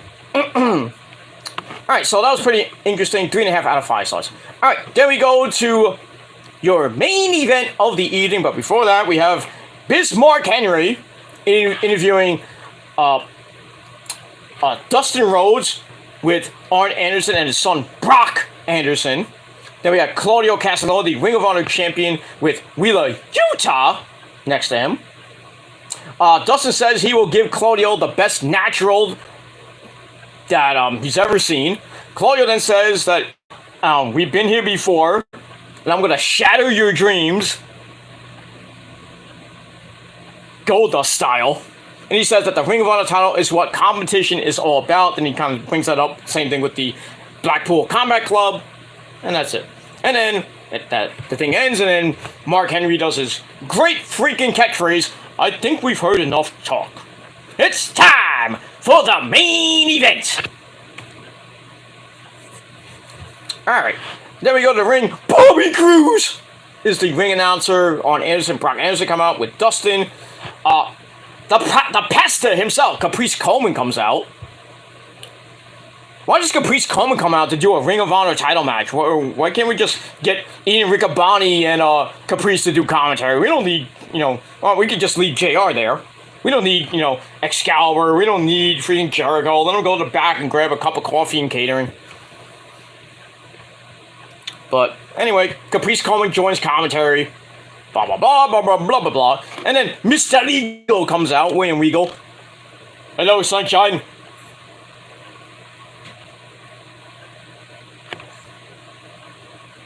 War Games! Sorry. So he comes out on commentary, blah, blah, blah. Match was pretty damn good. Back and forth they went. Paul Turner, your referee, of course. What else is new? Where is Todd Sinclair? Can somebody tell me where Todd Sinclair is, other than a bakery in Boston? Or in Rosa's mind? If you want to ask me about that, Rosa loves Todd Sinclair. That's her favorite referee of all time. She also loves Truth Martini. And the Briscoes. But she has a fascination with Todd Sinclair. Big fat man he is. But sorry, I had to tell Rose, sorry, he's taken. He has his own wife, I think, or girlfriend. But it is what it is. Funny story about that. We're leaving Field of Honor. I think it was Field of Honor 1 or 2. We're leaving. We passed Nathan's. This was in Coney Island. We go to Nathan's, and we look at Nathan's, and freaking Todd Sinclair's online trying to get the great Nathan's hot dogs. He's with Ciampa. Remember Tommaso Ciampa, the Psycho Killer. And next to him was Michael Elgin, the woman beater, who still owes me a Diet Coke. Not Diet Coke, Coke. So they're there, and then we're just talking. I'm talking to Ciampa and Elgin, just shooting the shit. And then Rosa went up to Todd Sinclair and asked him for a picture. I took the picture with her. And that's pretty much it. We let them go eat post-match stuff. And it's it. Even before that, when the day of that show, I hung out and ate lunch with Prince Nana and Jerry Lynn. The legendary Jerry Lynn, by the way. And Carrie Silken. I'm gifted. Right place at the right time. That's pretty much it. That's all I'm going to say about that. Alright, back to the match. Back and forth they went. Let's get near the end. Claudio has Dustin in a crossface. Then he eventually reverses it, Dustin reverses it, picks Claudio up, drops him with a power bomb for a near fall. Claudio comes back, attempts to leap over Dustin, gets hit right in the nuts. Woo! And referee Paul Turner's like, it was an accident. It was an accident. No DQ. No DQ. I'm like, come on, really? Let's the match continue, which I was glad, but I think he maybe should have called a disqualification, because Claudio comes back with a big-time tiger uppercut, and he wins the match with that. And that's it. So your winner, and still your Ring of Honor Unified World Champion, the Swiss Superman, Claudio Castagnoli. In a pretty good match, I gave 3.25 out of 5 stars. After the match, Code of Honor.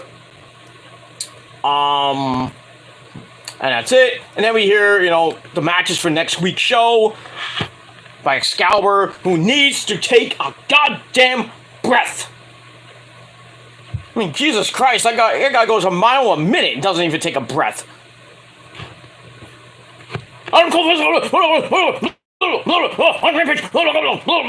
Dude, take a breath, man. I think after that, he goes like a minute, 2 minutes at most about the matches on All Out and Rampage and Dynamite. And he's like, I need you. Slow down.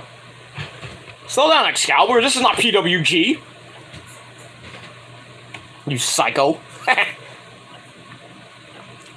And yes, I do know what he looks like underneath the mask. I know. But if you don't know, go watch some PWG tapes. You'll know. And his commentary with fucking Kevin Steen is fucking legendary in PWG. Holy crap. If Excalibur didn't know the box, I'll tell you this right now. If he didn't have anything to do with the box in PWG, he would have went right to Vince. Imagine that commentary team. Excalibur or maybe Michael Cole, or Excalibur and JBL, or Excalibur and somebody else. Maybe Excalibur and Jim Ross, if we would stay there and then go to Japan. That would have been epic. Jim Ross and Excalibur, holy crap, that would be nice. And maybe Jerry Lawler as a third man, but I just think Jim Ross and Excalibur as by themselves is great. They don't need like Tony Schiavone or or Jericho or Tez. Give me freaking Excalibur and Jim Ross by themselves. That's freaking legendary. The commentary that Excalibur does in PWG is just freaking crazy. No tope suicida! Oh my god! Like, okay, you're not Mauro Ranallo, first of all. Mamma mia! I miss Mauro too, man. A lot of people wanted Mauro Ranallo to join the EW commentary. I'm like, where were you gonna put him? Where would you put Mauro Ranallo? I mean, seriously. Like, seriously, where are you gonna put him? He's not gonna do Dark. He's not gonna do Elevation. You probably put him on Dynamite and then move Jim Ross over to Rampage. You could do that, maybe. Because he's not going back to WWE. Well, maybe he could now. I don't know, but just keep him away from JBL. Yeah, bring him back to... Yeah, if you want more Ranallo back in WWE, put him back in NXT. Get rid of Vic Joseph. That idiot. More Ranallo and God knows Wade Barrett. Or bring back Nigel would be nice. Nigel McGuinness, but he's stuck in England. With his hot wife. Holy crap. He's got a nice, hot Japanese wife, Nigel McGuinness does. You lucky bastard. You're lucky. Yeah, and you're fucking... Nigel McGuinness is so fucking lucky he's still with her after after Supercard Honor 7, where Scarlett Bordeaux gave him a lap dance. Oy. I think his wife was really pissed at him. What you doing to make American woman sit on your lap? I sit on your lap and go sushi later. No. Like, come on, dude. I mean, seriously, if that was me, I wouldn't give a shit if I had a wife or not. Scarlett Bordeaux's on my dick. I mean, come on.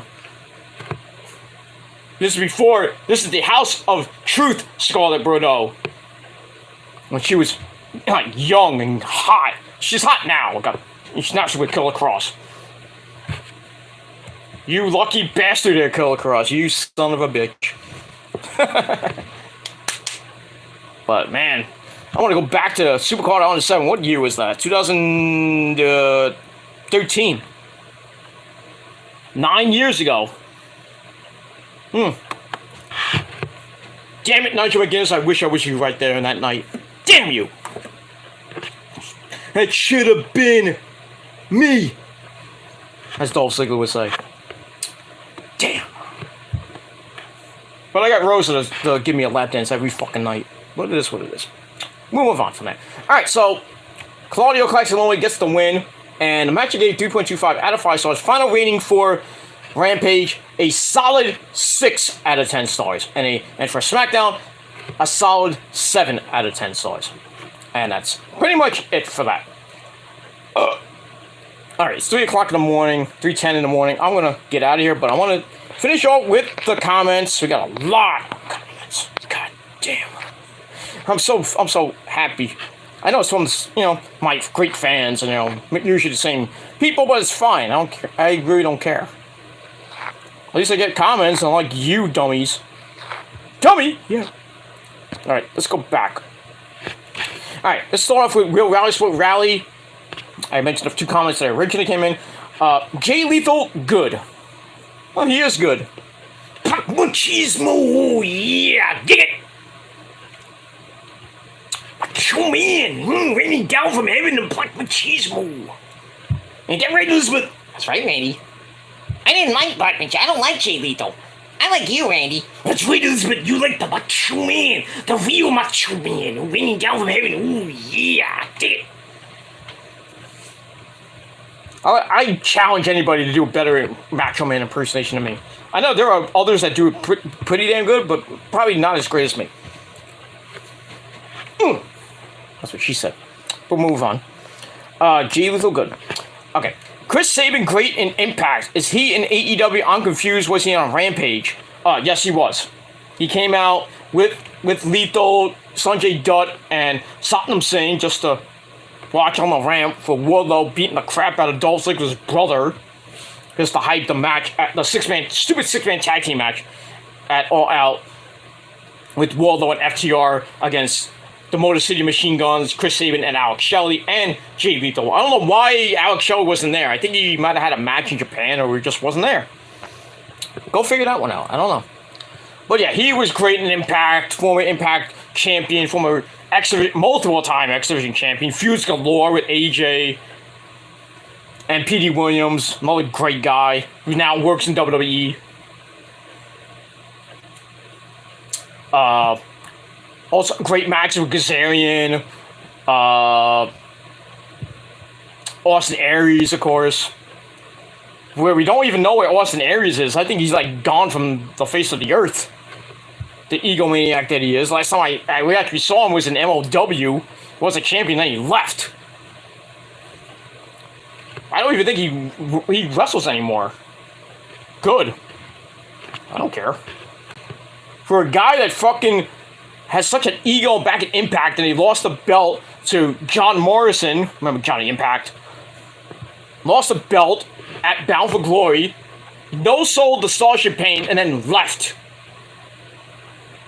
Shows you how much he doesn't care about anybody but his goddamn self. Did the same thing in Ring of Honor, too.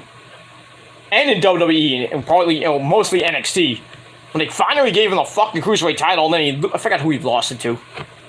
I think he lost it to Caprice Coleman, or I think he lost it to Pac, I think. And then we never heard from him again. Get out of here! Fuck you, dude. Well, as we say, fuck you, man! Spanish Archer, get him out of here. That's it.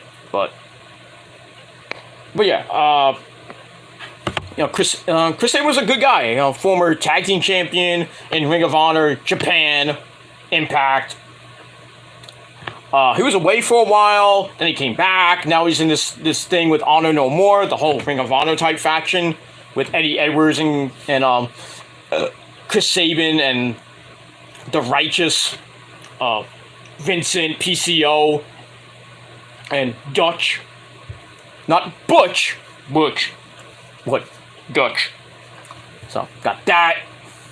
What's going on with Maria Kanellis and Mike Bennett? I can't forget Mike Bennett and I'm Matt Taven.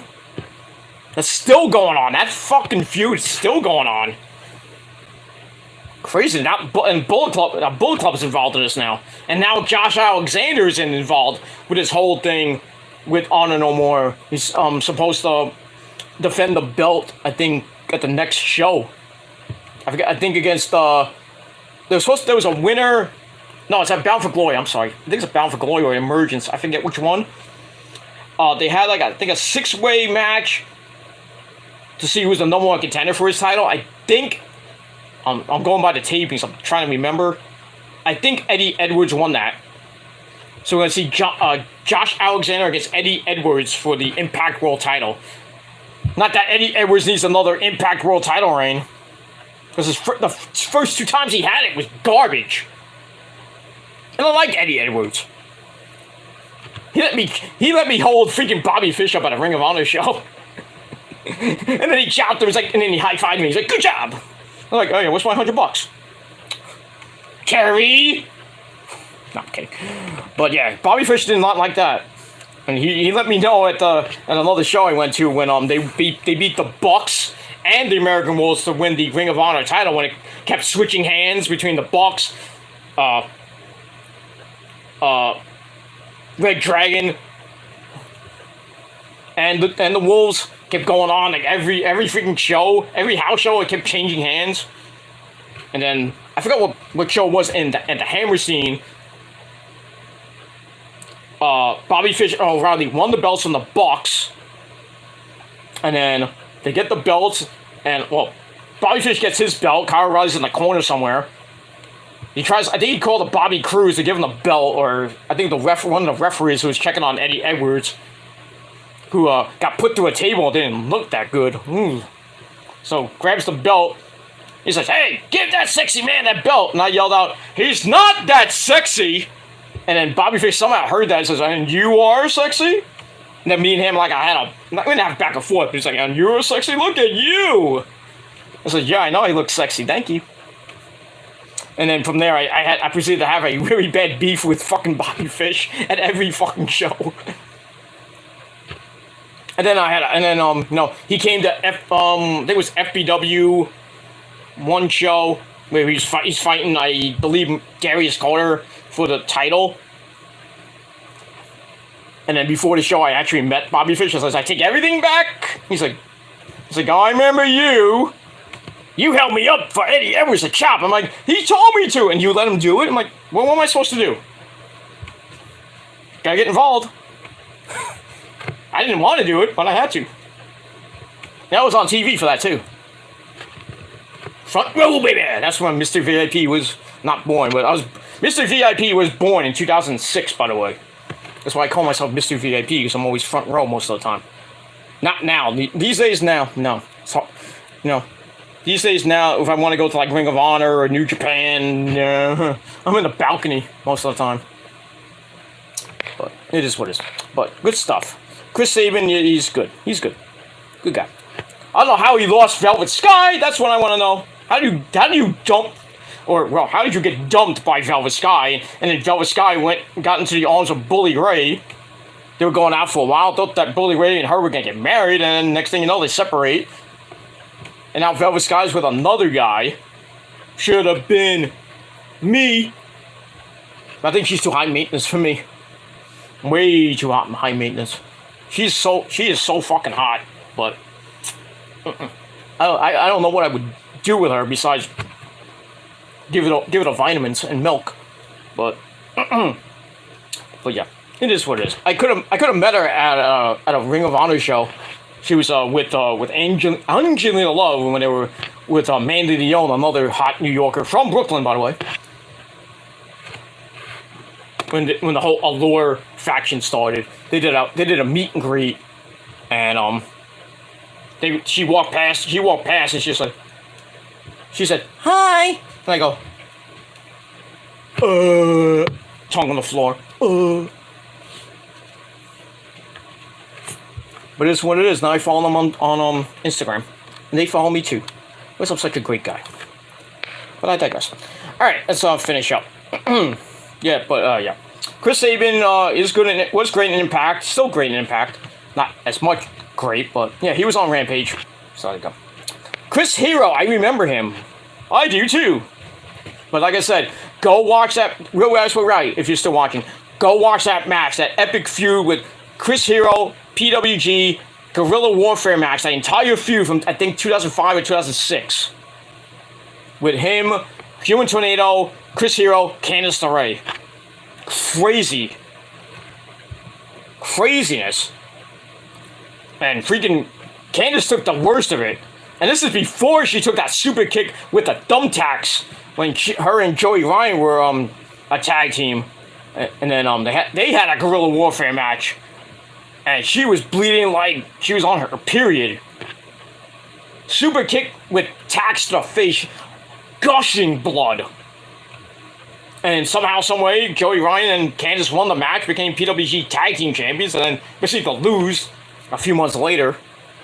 Well, that match is crazy. Not as crazy as Human Tornado and Chris Hero, or seeing generic all those matches they had. PWG is still good, but not as great as years ago. Especially with Mount Rushmore, with the Bucks were there, you know.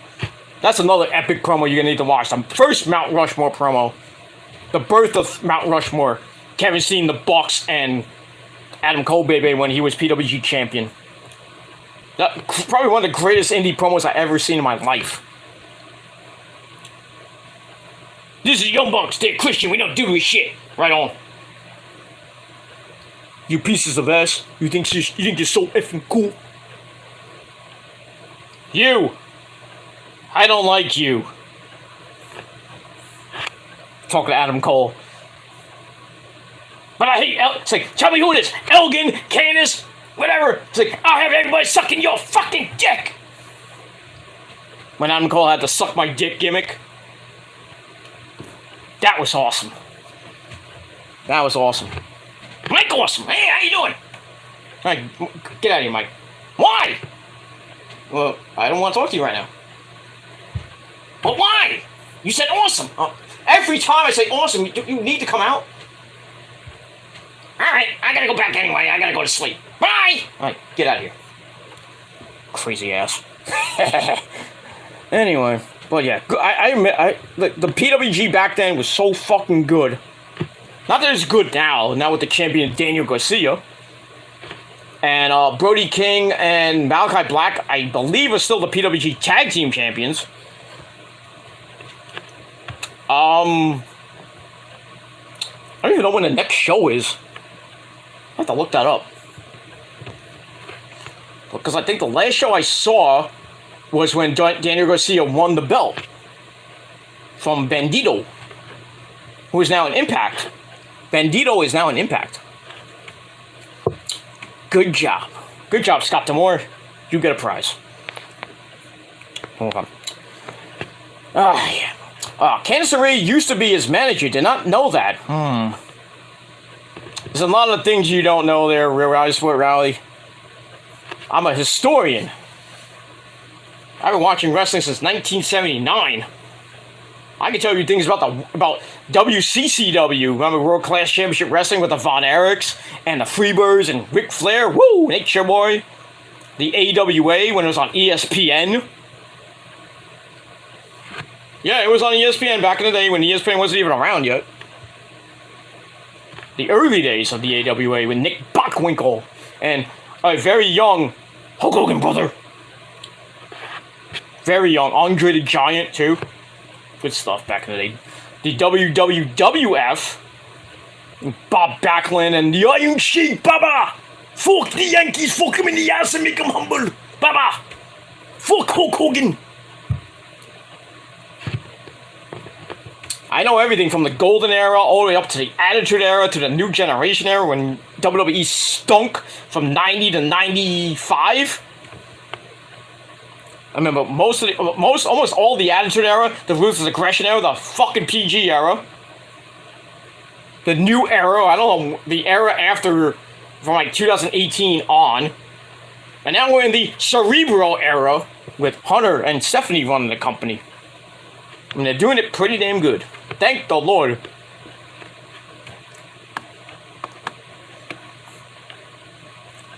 took you 7 years to finally figure it out. Really took 11 years with the Punk promo. Punk was right all along. WWE would be a much better place when Vince is dead, even though Vince is now 77 years old. Birthday passed a couple days ago. Happy birthday, old fart. Should be just so lucky he retired. Had a birthday party in New York City. Went out with John Cena, his big buddy, his best friend John Cena, and his wife. And then he was with a mystery woman. I wonder who that was. If you saw the article, I think it's on Ringside News. The woman looks like she's 20 or maybe 30 years old. Very young woman. I think Vince, wants to get that action in before he croaks. Gotta get my grapefruits in there. I'm Vincent Kenny McMahon. I'm 77. I can still go with my genetic jackhammer. Yeah, I think you need to put it away there, Vince, because you gave a lot of money away to those women you fucked. 20-some-odd million dollars, huh? You got caught with your hands in the cookie jar, you and John Laurinaitis. Now, Laurinaitis is gone. He's probably getting divorced by the Bellassut's mom. And where are you? You're retired, supposedly. Hanging out with your buddy John. John Cena, the man who sucked Vince McMahon's dick from 2002 all the way up to 2019. Or whenever he finally left. He's still a company guy. He'll still suck that cock for Vince McMahon, because that's basically he was like fucking pushed down our throats for years. And then Roman came around. I was like, hey, Roman, Now Roman's kind of getting pushed down our throats but in a more better way than Cena was every fucking title match. Every fucking title match he gets, he wins. I'm like, come on! Boring as fuck! Then finally Brock beat the fuck out of him. Then Roman comes in, beats him at SummerSlam. Good. Say good night. Get the fuck out of here. Go do your fucking boring as fuck movies. I'm including Fast and Furious 9 and soon to be 10. And all the movies he did. All the crappy movies he is. Wanna be Rock. Now he does a movie with The Rock. Not one, but 2 movies now. I think he's done with The Rock. Fast and Furious 9 and then F10, which should be the last one, hopefully. Crappy wrestler, crappy actor. Fuck him.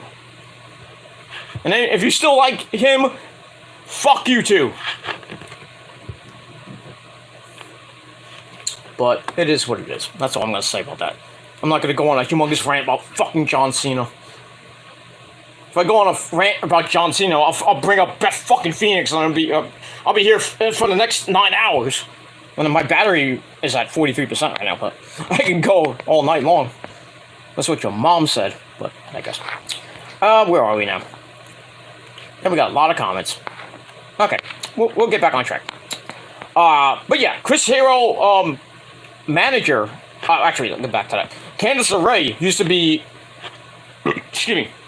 Candice LeRae used to be Chris Hero. Actually, Human Tornado's manager. Then she turned on him and got with Chris Hero, and that's how the whole feud started. Violent in the sake of violence. I like violence. I like this.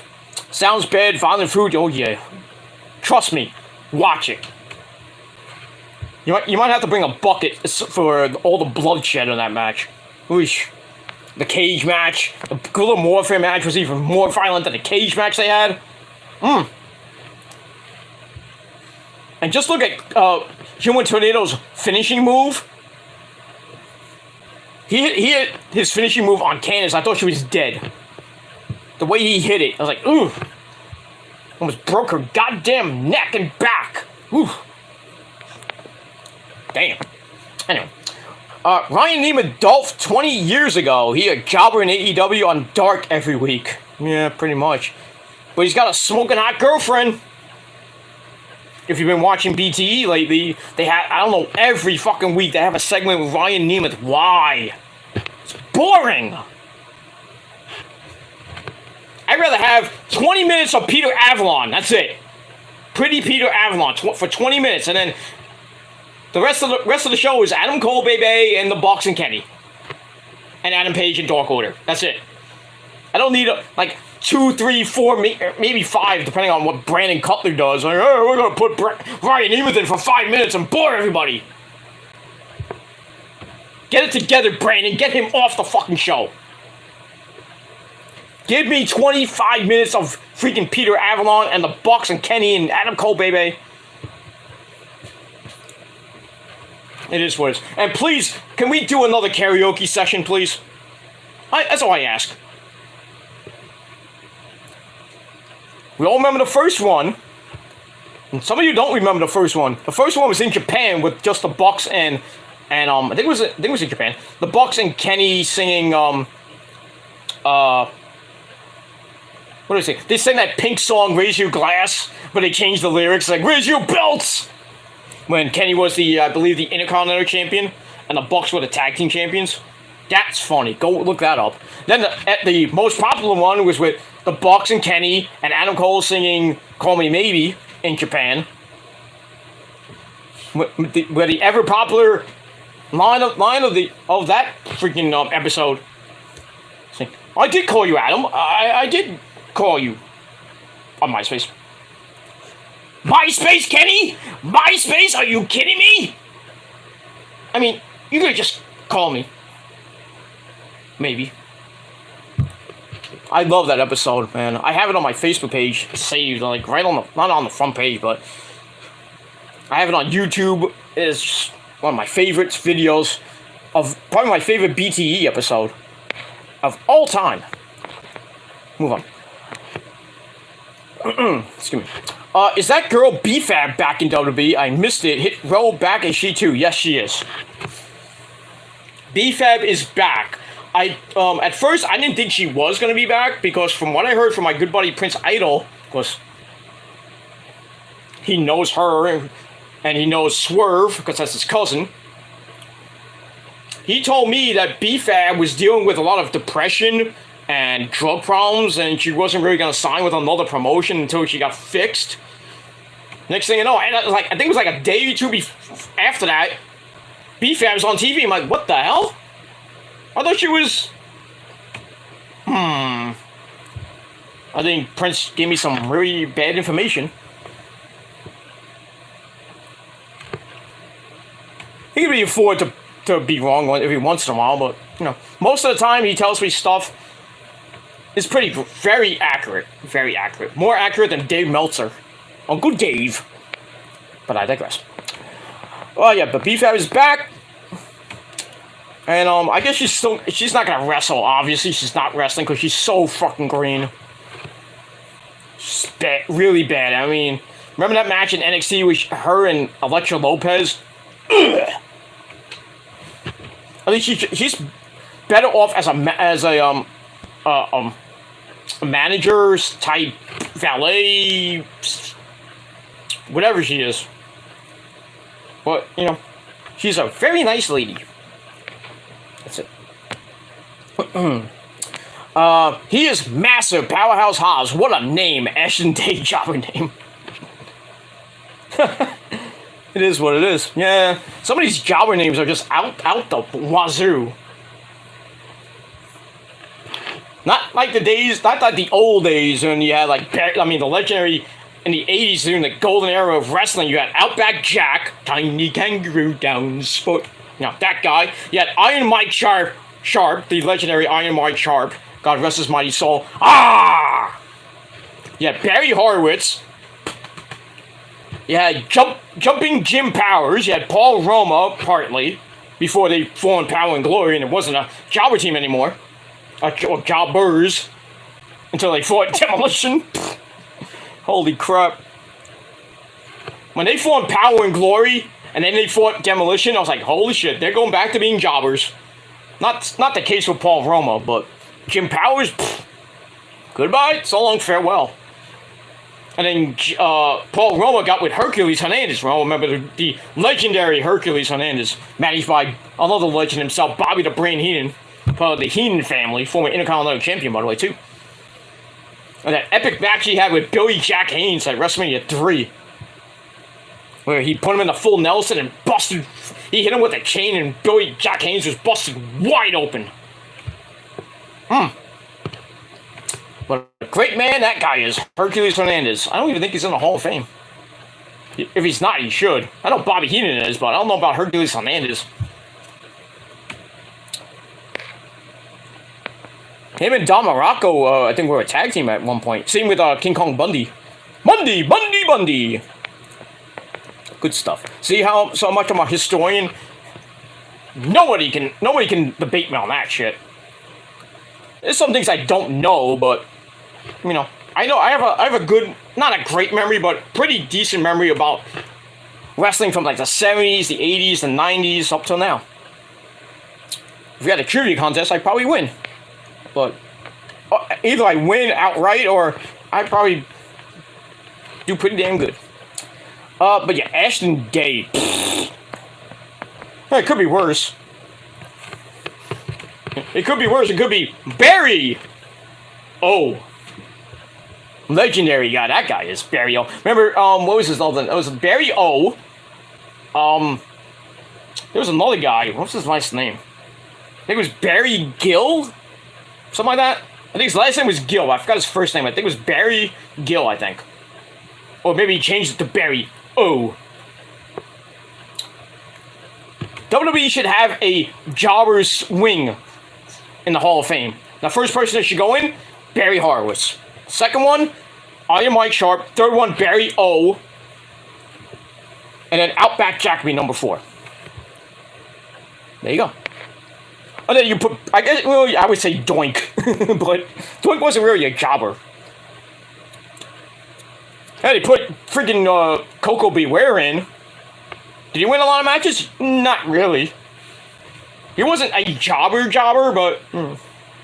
Oh, he came out with, you know... Oh, freaking Coco Beware did. The only actual thing he did in WWF was form a tag team with the late great Owen Hart, a legend in himself.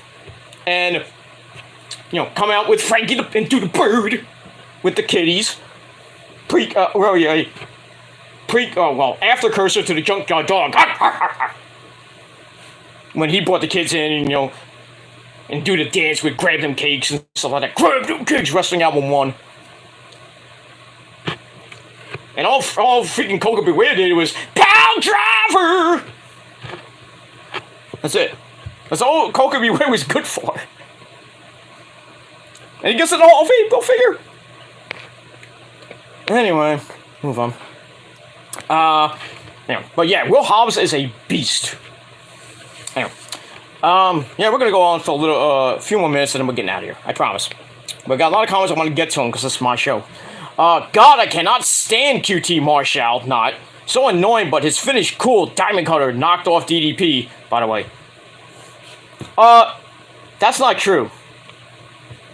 QT did not rip off the Diamond Cutter. Other people before Diamond Dallas Page ripped off which would become the Diamond Cutter. But it was called the Ace Crusher. That can't even talk. The Ace Crusher, made famous by the man himself, Ace. What was his last name? Not Ace Austin. That's another guy. I forgot his last name. The original Ace Crusher. That's the man who actually invented it, and then lasted for a long time until Diamond Dallas Page came in and made it the Ace Crusher, but he renamed it the Diamond Cutter, and then everybody else started using that fucking cutter. And then when Randy Orton came around, he was like, oh, I'm going to use this move. I'm going to steal Diamond Dallas Page move. I'm just going to call it RKO. The same move. Even though he hits it from out of nowhere like Diamond Dallas Page used to do back in WCW. He hit it in different variations. I think the best Diamond Cutter I seen was when he was fighting Eddie Guerrero. I think it was on Saturday night. He picked him up in a powerbomb, And then he had him up like this. I thought he was going to do like a torture act thing or something like that. Some type of move on his shoulder. Then he flipped him over. Boom! Diamond cutter. I was like, oh, wow. But that got overshadowed by probably one of the most lethal RKOs of all time at WrestleMania 31. Where Seth Rollins was going to give Randy the stomp. And Randy launched him into the air. And as soon as he came out, bang! I love that Diamond cutter. That RKO, sorry. I love that one. That was probably one of my favorite Diamond cutter RKOs of all time. A lot of people say, oh, what about the one he hit on Evan Bourne? Nah, it was good, not number one. That's number two. Number one is WrestleMania 31. Don't even debate me on that. Or even the one he hit on Carlito when he tried the triple jump moonsault, then he hit the RKO out of nowhere. That was good, not number one, but it is what it is. And now everybody and their mother is using the Diamond cutter. But not as great as the Gilmore cutter, because nobody can do it as good as me. Because I vary it. Mine is varied like the Diamond cutter and the RKO, but I modify it. I hit it with more force and differently. If in the XWF, my move was called the Gilmore cutter, even though I renamed it like 6,000 times. But when I put the description of the move in, it's the Diamond cutter or the RKO, but modified into a GTS into the now known as the Gilmore cutter. But I change it up a little bit. I don't have to hit the GTS. Just do like a signature move into the Diamond cutter or the Gilmore cutter. I could hit anything. I can just pick you up do a half power drive, like pick you up and I have you in a freaking power driver and right, and then I just like take your, I have you like this and then I go whoop, boom, and it's all over but the shouting. You can count on 999. Well, in this case, 666. Number of the beast. Here's what it is. But yeah, QT Marshall ripped off basically everybody. He ripped me off, bastard. Anyway, move on. What? Shivani DMD? Are you serious? Like seriously? Or that's a joke, right? No way Shivani getting with Britt. He's about 60, 70. Great commentator announcer, though. Yeah, he is. He is very legendary. Very legendary. Tony Baloney. Shivani. But I don't know. They every time like Britt Baker puts Instagram her pictures on Instagram, she's always with Tony somehow. I'm like, what's going on here? Aren't you engaged to Mr. Adam Cole, baby? Why are you hanging out with him so much? Why are you hanging out with Tony Baloney? Shouldn't you be hanging out with your soon-to-be husband? What is going on here?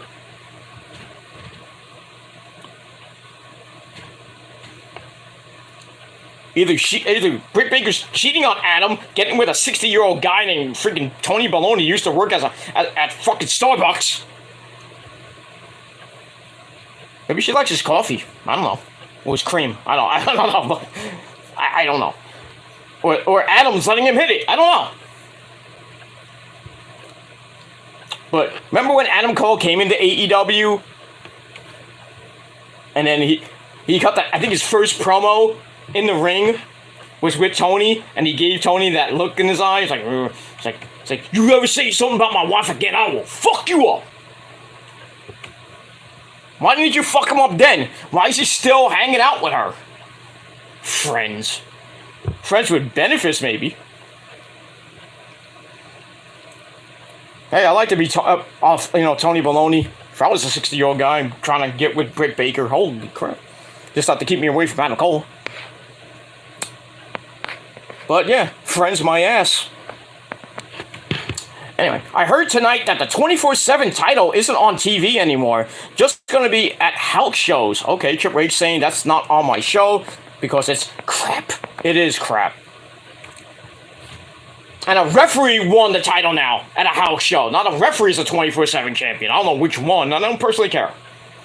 The 24/7 title should be thrown in the garbage can. And from what I heard today, Hunter's gonna is thinking about redesigning the belts. Please do that. Please do, Hunter. Please get rid of these hideous looking belts. Bring back the old school 1980 Intercontinental title that Cody brought back originally. And then Miz had it. Then they had it for a while, and then they made that stupid looking belt. Looks hideous. That Intercontinental title looks like shit now. Same thing with the tag titles. Look like fucking dimes and pennies. Well, now dimes, but looks disgusting. The United States title, I like. That design of the United States title, I like. I mean, I like the original one, the WCW version. Even before that, the NWA version of the United States title. That's great. But the new version of the US title, I like that. The women's title looks like shit. They should go back to the old school Fabulous Moolah days of the women's title. And I'm talking about 1980s when Fabulous Moolah had a thing. Wendy Richter, Judy Martin, Alundra Blaze, China. No, I think it was before they actually they changed it, says Women's Championship. Remember when Stephanie had it? Hi, Steph. Had that. Then they changed that to the Divas title, the fucking Butterfly title. Once I call it the Bella Sluts title. Even though people like AJ had it, and Maurice, and Michelle McCool and Layla Layla, the other Layla, not Layla Milani.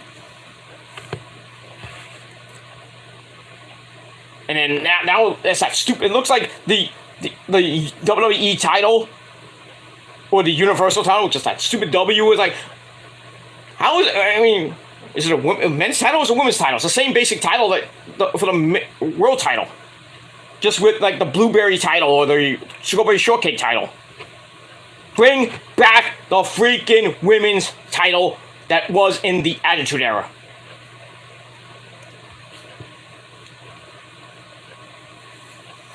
That's it. As far as the tag team belts, bring back the 1980s style version of those tag belts. They look great. Not the stupid belts that look like fucking dimes. Ugh.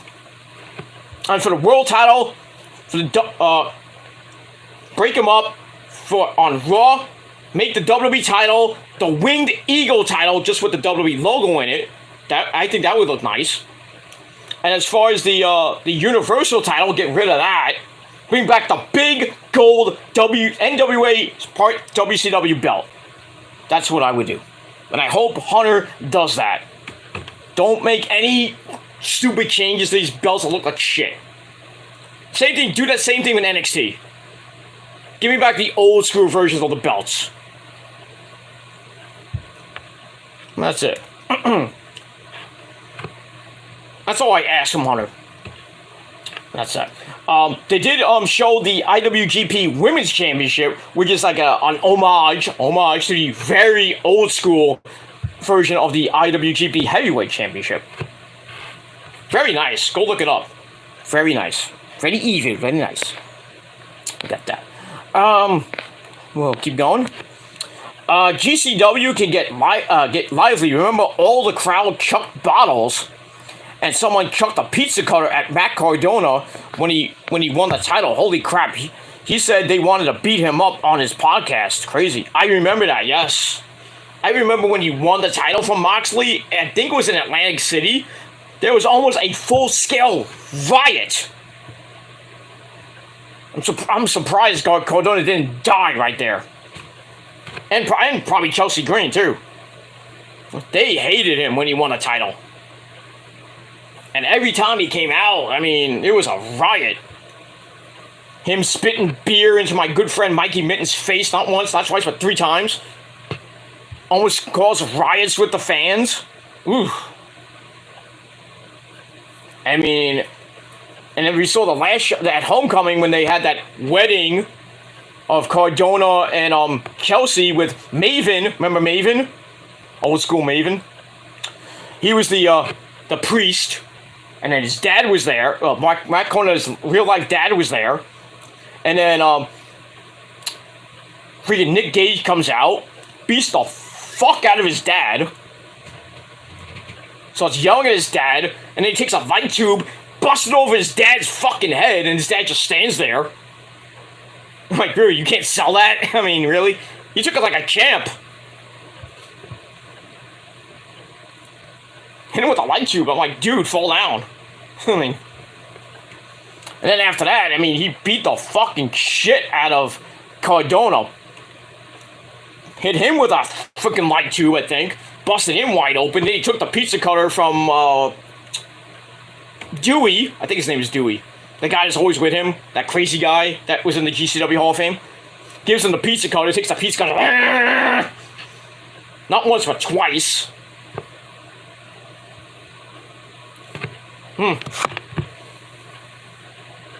But it is what it is. Woo, woo, woo. You get the fuck out of here. Fuck him. Fuck Cardona. But yeah, they chucked bottles. I don't think it was like actual real glass bottles. I think it was just water bottles. But yeah, I mean, I've seen cans and actual glass bottles being thrown at wrestlers sometimes. I'm like, I'm out of here. That's what it is. But yeah, that was crazy. House of Glory JD commentator on that show, that shoot company with, I think, Solo Monster. Am I right? Podcaster, YouTube, or wrong? Will you know Pete? I don't even know who Solo Monster is, to be honest with you. I don't even know who he is. I have to look that up. I know JD does commentary for House of Glory. I know that. And he sucks at it. He sucks! His Braves suck too. But I don't know who Solo Monster is. I have to look him up. I mean, I assume he's a commentator too. Probably does way better commentary than JD does. I'm not saying I'm better than JD at commentary, even though I am, but I think Joe Cronin is way better than JD on commentary. That's just me. And we'll move on. Alright, we got Kevin Daddy in the chat. Kevin Daddy, also from the UK. 8 o'clock, almost 9 o'clock in the morning there. Almost 4 o'clock here. I'm about to get out of here. I gotta go to bed. I got things to do tomorrow. No, actually I don't. It's the weekend. I don't have much to do. I can go. I'm probably gonna stay up for like another hour maybe. Gotta edit and then I'm gonna go to bed. But anyway, thank you all for watching and staying with me for almost 3 hours here. Kevin Daddy says hi. Hi Kev, how you doing? Alright, back to Real Rally Sport Rally, House of Glory, House of Gory, or as I like to call it, House of Boring. Because that's what it is, boring. Anyway, that's cool being on entrance or stage. Good stuff, Pete. Good view too. Well, yeah. If you sit in the front row, it's great, but you know, gotta be careful. You're gonna have a wrestler in your lap, like I did with Michael. Almost did with Michael Elgin and Joel Maximo at one point during an FSW show when he was facing Mike Verner for the belt. He got whipped into my part of the section, my barricade where I was sitting. Good thing I moved. But you know, sometimes it pays to sit in VIP in the front row. Sometimes you gotta be careful because you could have a wrestler there, and you turn around, and the next thing you know, oh shit! I had to protect Rosa a few times at certain Ring of Honor shows and indie shows. Because you're like right there, right in the heart of the action. Better have life insurance. Just saying. But good stuff though. Back in the day, I don't sit ringside that much anymore now. Even at an indie show, I don't sit ringside that much. I sit general admission, which is like 3rd, 4th, 5th row. But it is what it is. That's pretty much it. Steve Carino, sure he was head of talent relations years ago, WWE, or a ref. I've heard that name somewhere. He's a wrestler. Yeah, he's a wrestler. Like I said, he's an agent for I think the main roster, or I think he's a coach for NXT. I know he's a coach for NXT. So there you go. Okay. Kevin Steen equals Kevin Owens, my favorite wrestler. Oh, he's my favorite too. So good. Yes, he is. He's a legend. That's awesome. Don't say that word. Don't say the A word. Oh, but I'll say it anyway. That's awesome, Pete. Getting in on the action. Kevin Steen behind you. Not the first time, dude. Not the first time.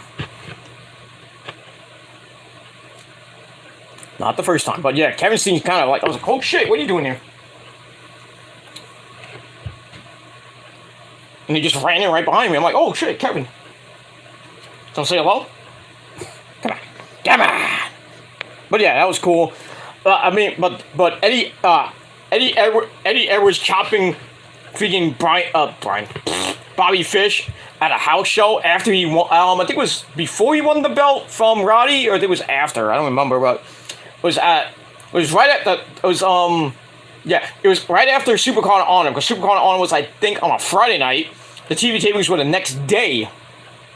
I mean, the show ended at 11. I had to get home right away because the house show, I think, started at, 1 o'clock.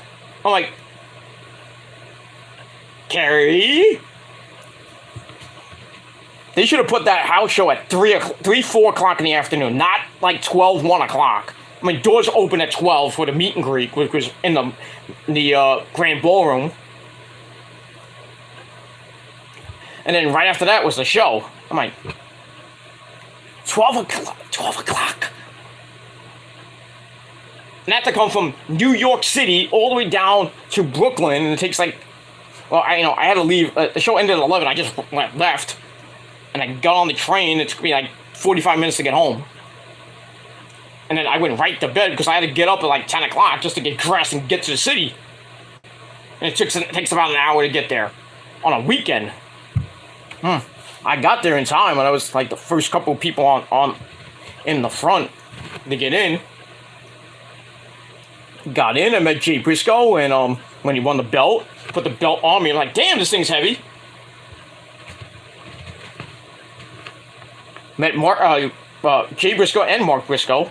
I think I met a couple other people before the show, and then then it had Eddie Edwards versus Bobby Fish, and I'm like right here. The ramp is like this way, right here. If you've been in the Grand Ballroom, the Hammerstein Ballroom for the Grand Ballroom, he's upstairs. So I'm sitting here, and I didn't think he was gonna come over to my section, so he comes over. I'm like, bring him over here. Right, so Bobby Fish is like leaning. I move back for a second, and he like looks right at me. He goes, "Hold him." So I go, "Okay." Me and like 3 guys holding Bobby Fish's arm, and then he goes, "Ah!" I go, "Oh shit!" I think if you are an Honor Club member for Ring of Honor, I think they still have that on the website, on the Ring of Honor website. I think they still have it. I think it's 2013. I'm trying to look it up on YouTube. I can't find it. Because they don't really have a lot of stuff on YouTube from 2013 for Ring of Honor. I don't know why that match was not even put on YouTube. It should have been. But if you go on Ring of Honor Wrestling, and I don't know if you have to sign up for Honor Club, or if somehow you can go to old shows, old Ring of Honor TV episodes, look up 2000, I forgot what, I think it was April 2013, I think. And just watch that episode. It's Eddie Edwards versus Bobby Fish. And when he gets chopped, you see me holding him. Well, one of the many people, like 3 people holding him on. I think it was on his right arm. I think it was his right arm. And they chopped him to death. Good stuff. Good stuff. So I have been involved in some matches. That one, and then I went to one when it was Rhett Titus, Addicted to Love, and Kenny King, the All Night Express, when they were feuding with the Briscoes for Ladder War, which became Ladder War 3. They did a house show. I think it was Manhattan Mayhem. I forgot the number. They were fighting on the outside, and I'm sitting like right here. The ramp's this way this time. I'm sitting right here. I'm not sitting way over here in this section. I'm sitting this way. The stage is this way. The ring is right here. I'm like right here. First row, one of my good friends. And they're fighting. Briscoes and Red Titus and freaking Kenny King. They're fighting all over. And then I think it was Red Titus was like right on the barricade near me. And then freaking Jay Briscoe takes like one of those sit-down chairs, like the chair, like kind of like this chair that I have with me, that I'm sitting on. He takes one of those chairs and just chucks it at fucking Red Titus. And if it went a little bit higher, I swear to God, I would have hit in the head. But I would have took it like a champ. Busted wide open. And like me and like 5 people would get hit with a chair. But he missed. He didn't miss badly. He missed them by this much. Almost hit me, like I said. But it hit the bottom of the barricade, thankfully. I got scared. Like, oh shit! Dude! Craziness. You know. Sit ringside at your own risk. But I digress. But yeah, those are good times. Do you like Jim Cornette's podcast? No. Just gonna listen to it after watching you. He does not care, says what he thinks, funny, savvy sometimes, geez, goes right in on people and hates Meltzer. Well, Cornette hates everybody. He hates Vince Russo, he fears Vince Russo. He hates Meltzer.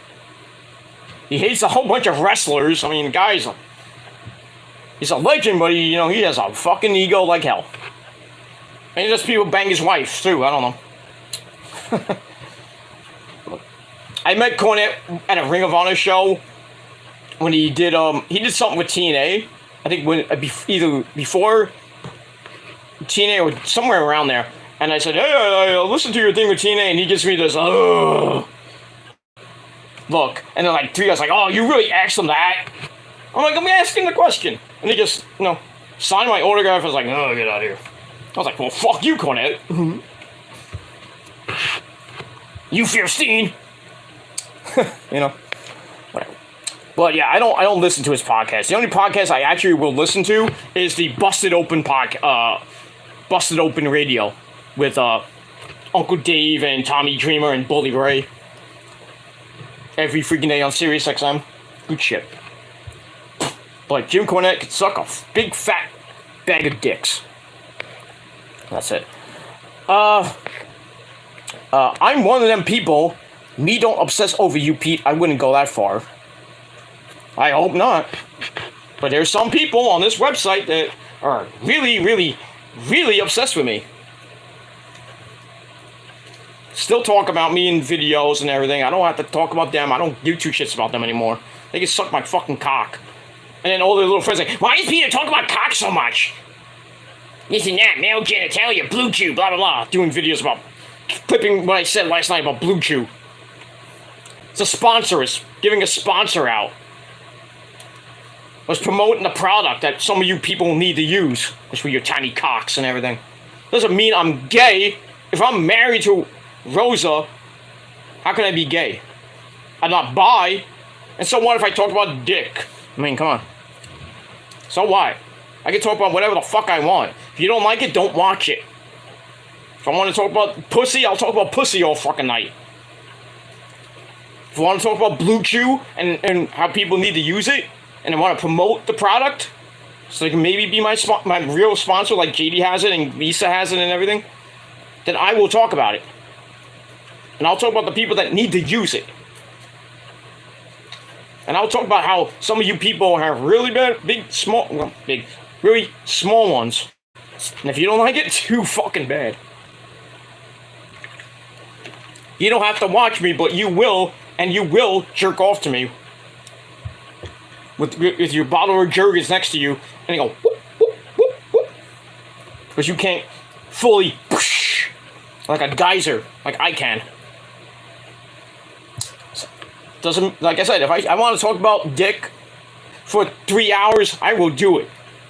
doesn't mean I'm gay. Because I've been with a lot of beautiful women, and you can't, and you will not. Because I guess every time I talk about it, you know, homosexuality, if I wanted to, people will get mad about it and do videos about me. Why are you talking about homosexuality? Making gay jokes and this and that. I'm like, this is why I tell people, you take what I say, you twist it, and you try to expose me and this and that, when you have no fucking proof at all. Slander. Mutual slander. You know what that makes you when you do that? Makes you a asshole. Major asshole. That's why nobody believes you.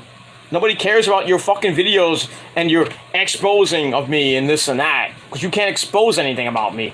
All you have to bring up is my fucking past from 2012 all the way up to 2020. It's slander. And all you know what it is is because you have no visual, actual proof that I'm that word, the P word. All you have to bring up is the stuff with Track Queen and all this other stuff. There's no full proof.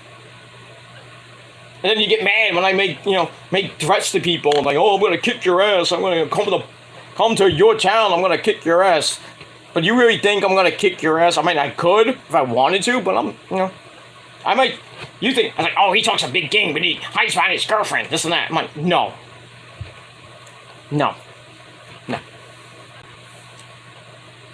If I wanted to, I would kick your ass, but I would only do that because I have the right to do it. If I want to defend my house and defend my woman or defend my friends, I will do it.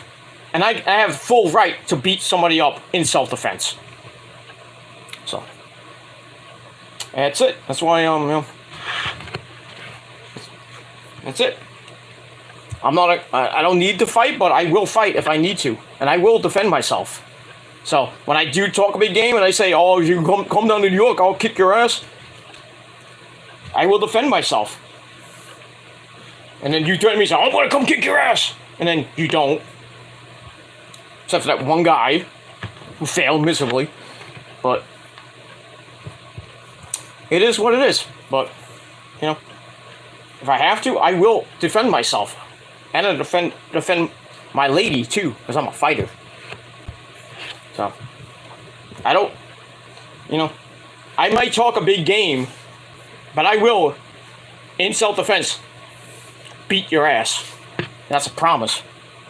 But, some of you guys can't fight, you're too fat to fight, you try to throw a kick or a punch and you just miss miserably, and all I have to do goes, boop.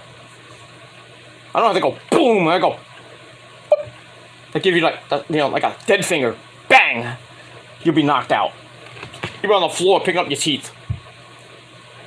But I digress. But I don't need to do that anymore because, I don't need to deal with these people anymore. It's the same fucking bullshit.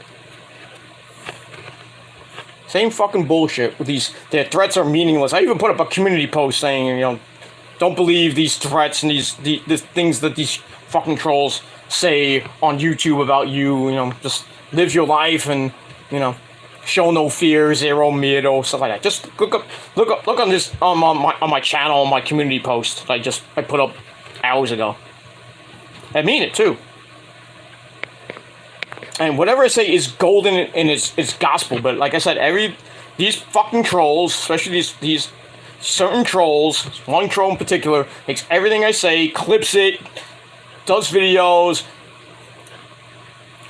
thinking he owns me and this and that, but he that dumbass fucking put up a video and fucking exposed himself for making so many fucking fake accounts.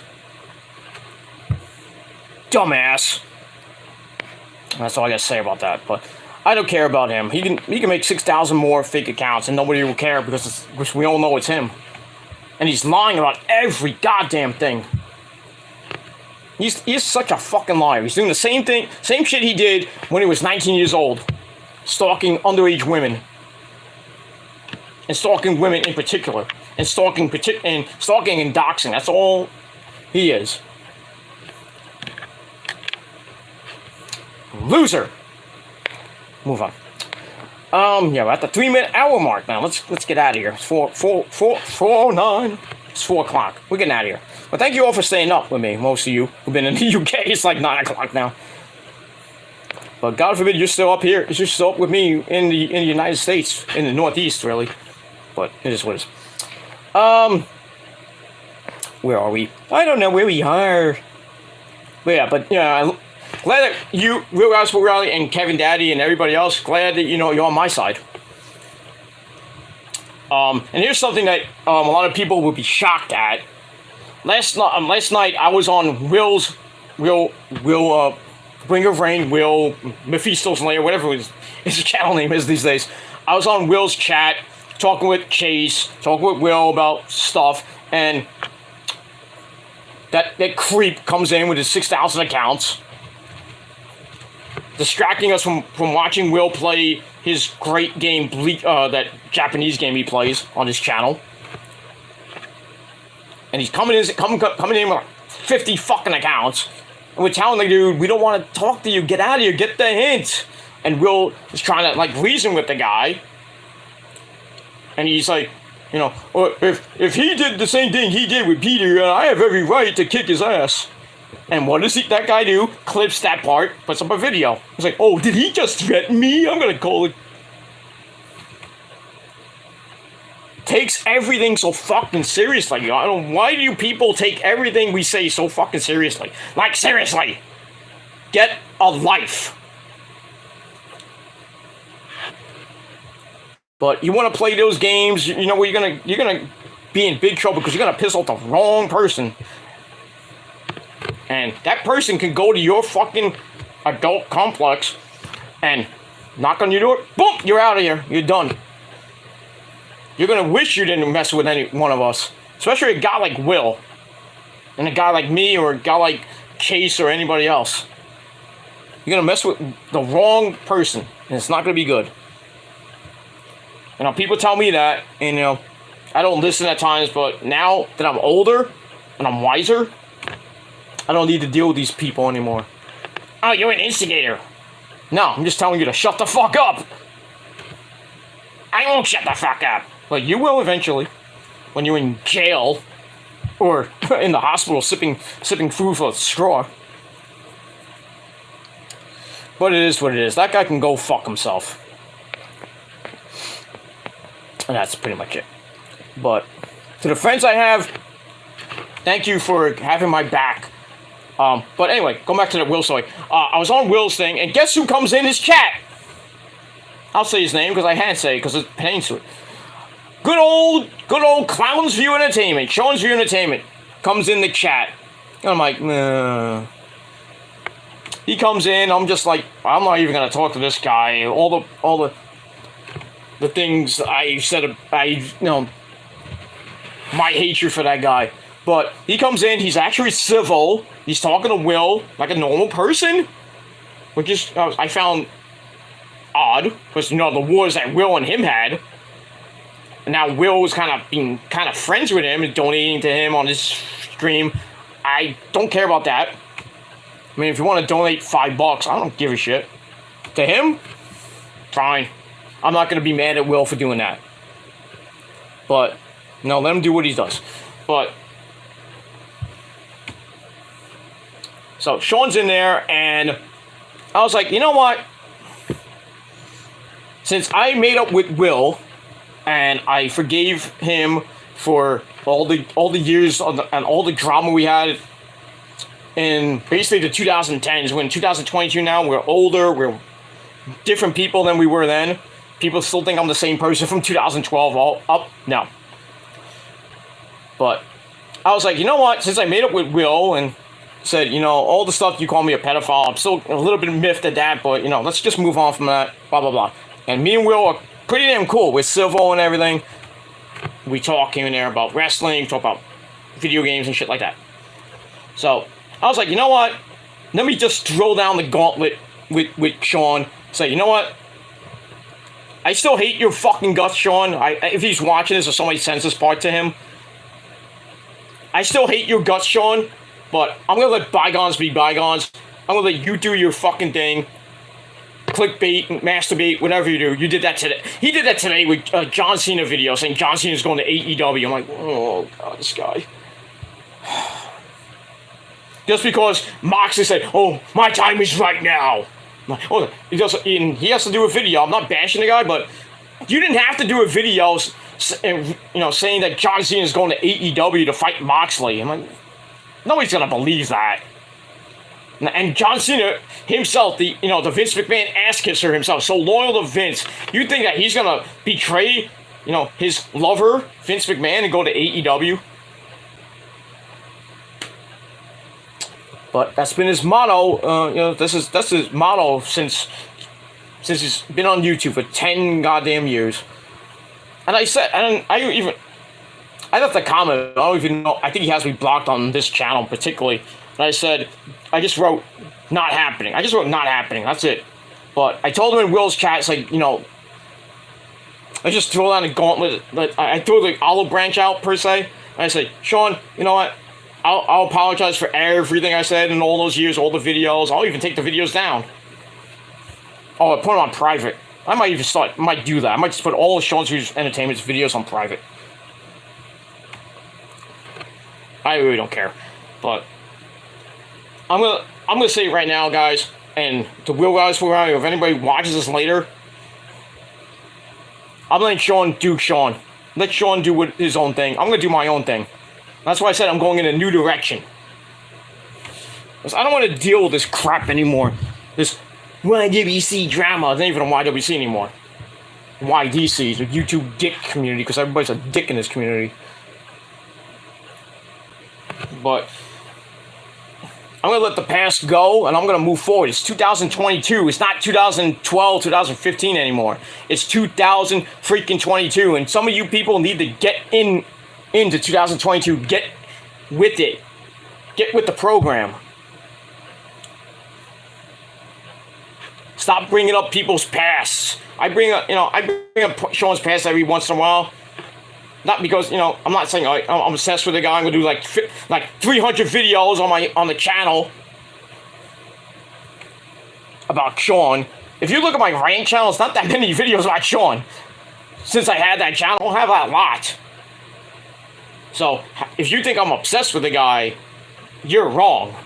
If I was obsessed with the guy, I would have a channel, all videos about Sean. But I don't. I don't even have a lot of videos on that schmuck from a certain state.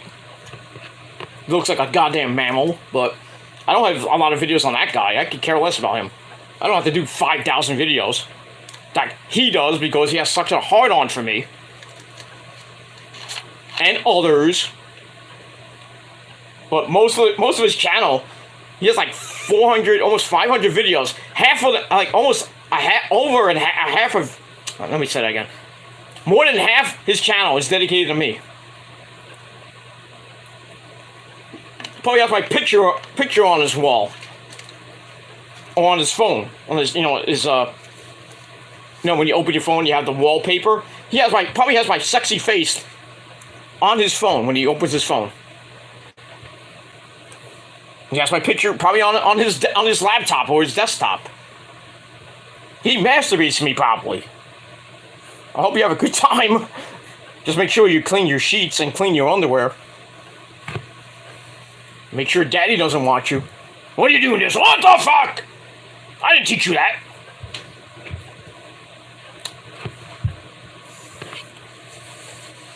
You teach him how to be a man. And teach that guy. He's fucking almost gonna be 28 in February. I mean, come on. Seriously. Can you teach him how to be a man? And not like a fucking retard on YouTube stalking people and doxing people, making fake accounts. What kind of father are you, dude? And the guy's a military guy. Teaching your kid how to be a retard online. No wonder he went to jail when he was 19. He's doing the same fucking shit 8 years later. Almost 9 years later. Stalking underage girls, sending them pubes and stuff like that. putting them on Pornhub. I'm like, come on.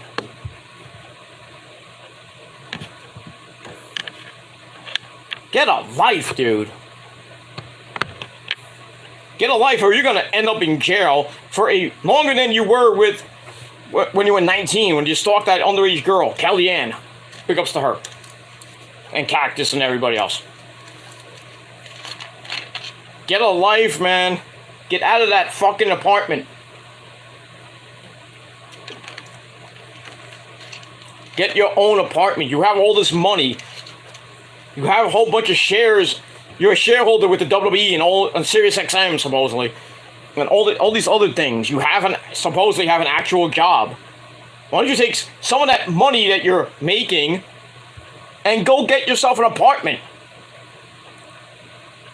in that shithole town, or move to Boston, move to another part of that state, or move to a different state. Just don't come down here.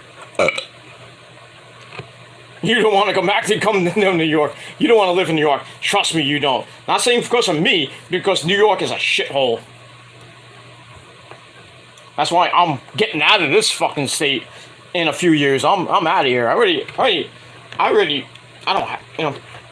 have my life set up for the next 5 years. 5, 7, I don't know how many more years I'm going to live in Brooklyn, but I'm getting out of New York. I'll tell you that right now. I'm going to live my life with the missus and watch my grandson become a man.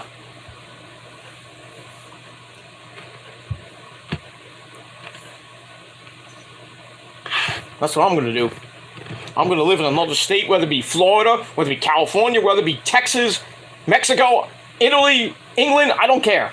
I'm getting out of New York. I love New York. I'm going to miss when I do move. I'm going to miss my parents because they'll be older, I don't have much time with them left, but, it's time to move on. I'm 45, man. I lived in this particular house for 11 years, going on 12 years. And I've had many memories here, Hurricane Sandy almost wiped it. I mean, surprising this house didn't get demolished by Hurricane Sandy. I'm surprised this house withstood the brunt of Hurricane Sandy. Very surprised. But other houses in my area were just obliterated. And I felt bad for the people that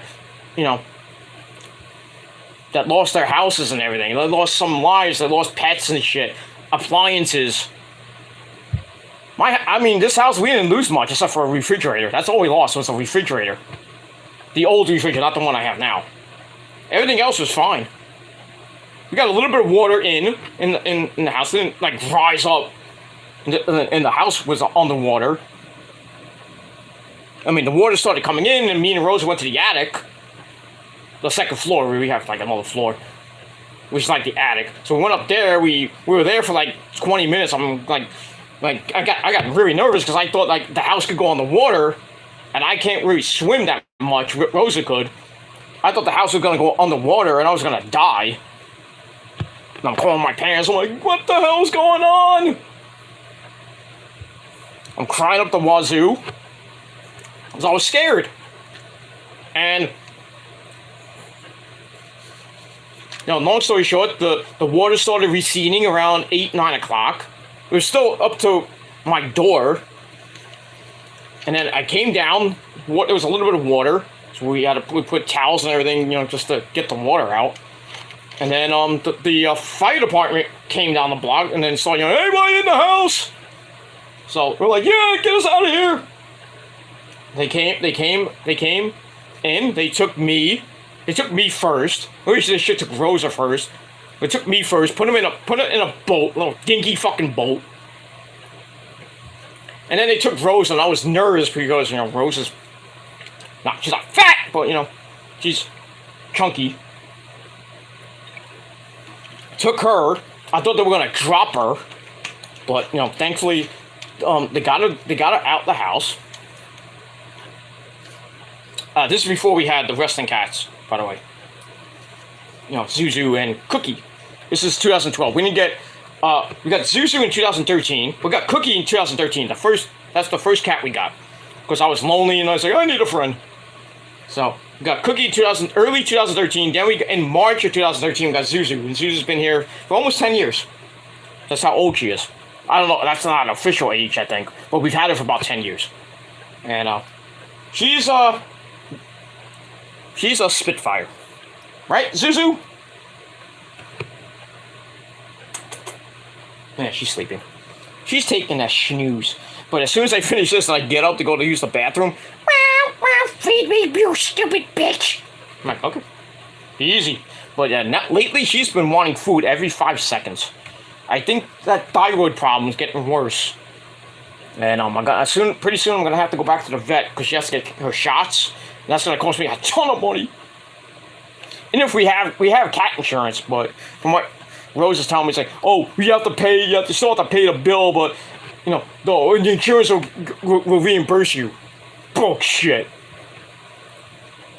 The shots alone are $150. And she's supposed to get, I think, 2 or 3 shots. So that's like $500 right there. The initial, and just to go in is like another, I don't know how many, $30, $40. I'm probably spending $1,000 to get to get the wrestling cat her shots and blood work and everything else she has to get. I'm not paying $1,000 for that. No, I don't have that kind of money. I mean, I have a lot of money in the bank, but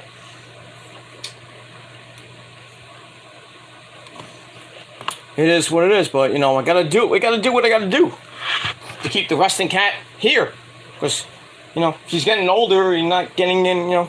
She's energetic, but the way she looks, it might be her time, and hopefully I have a few more years, at least maybe 5 years with her, and then after she goes, I'm gonna be heartbroken because I don't have nothing left. And if I'm still living in New York, Rose is telling me we're probably not gonna get another animal. I want a Yorkie like Issa has, Roman, her dog Roman's so fucking cute. Makes me want to have a Yorkie now. But I'm not gonna call him Roman. I don't even know what I call him. Probably call him Ozzy.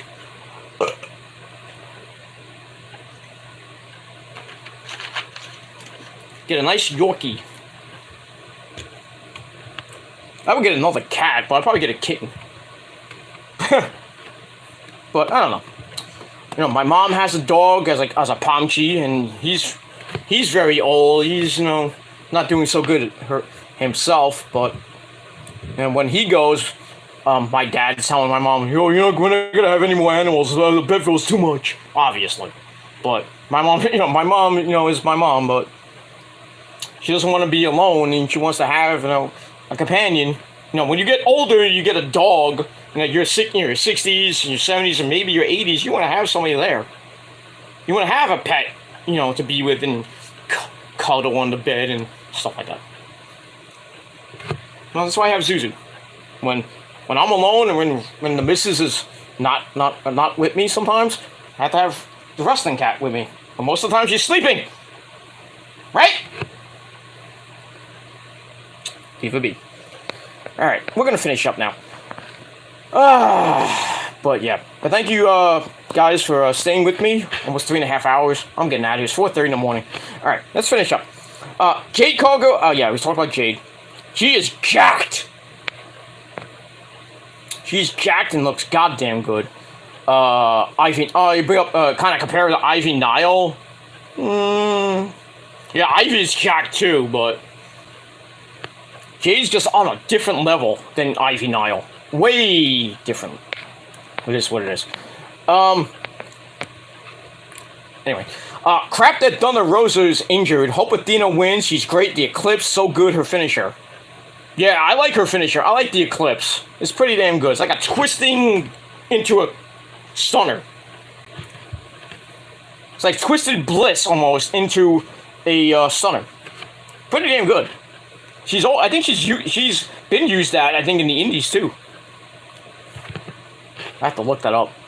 But yeah, Athena's great. The whole thing about Thunder Rosa, said that she got injured. She has bulging discs in her back. People thought that she had like backstage heat with Britt Baker. I mean, they do have legit heat.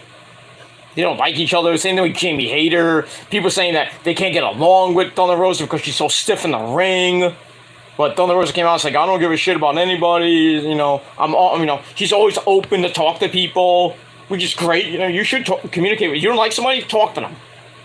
If you're a wrestler, as far as YouTube wise, you know, I know a lot of people hate me, but I don't give a shit about you. That's all I gotta say about that.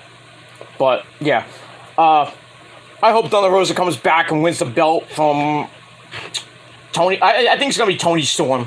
I think Tony's gonna win the belt at All Out. I'd love to have Jamie Hayter win it, but I think Tony Storm's gonna win it, and she deserves it.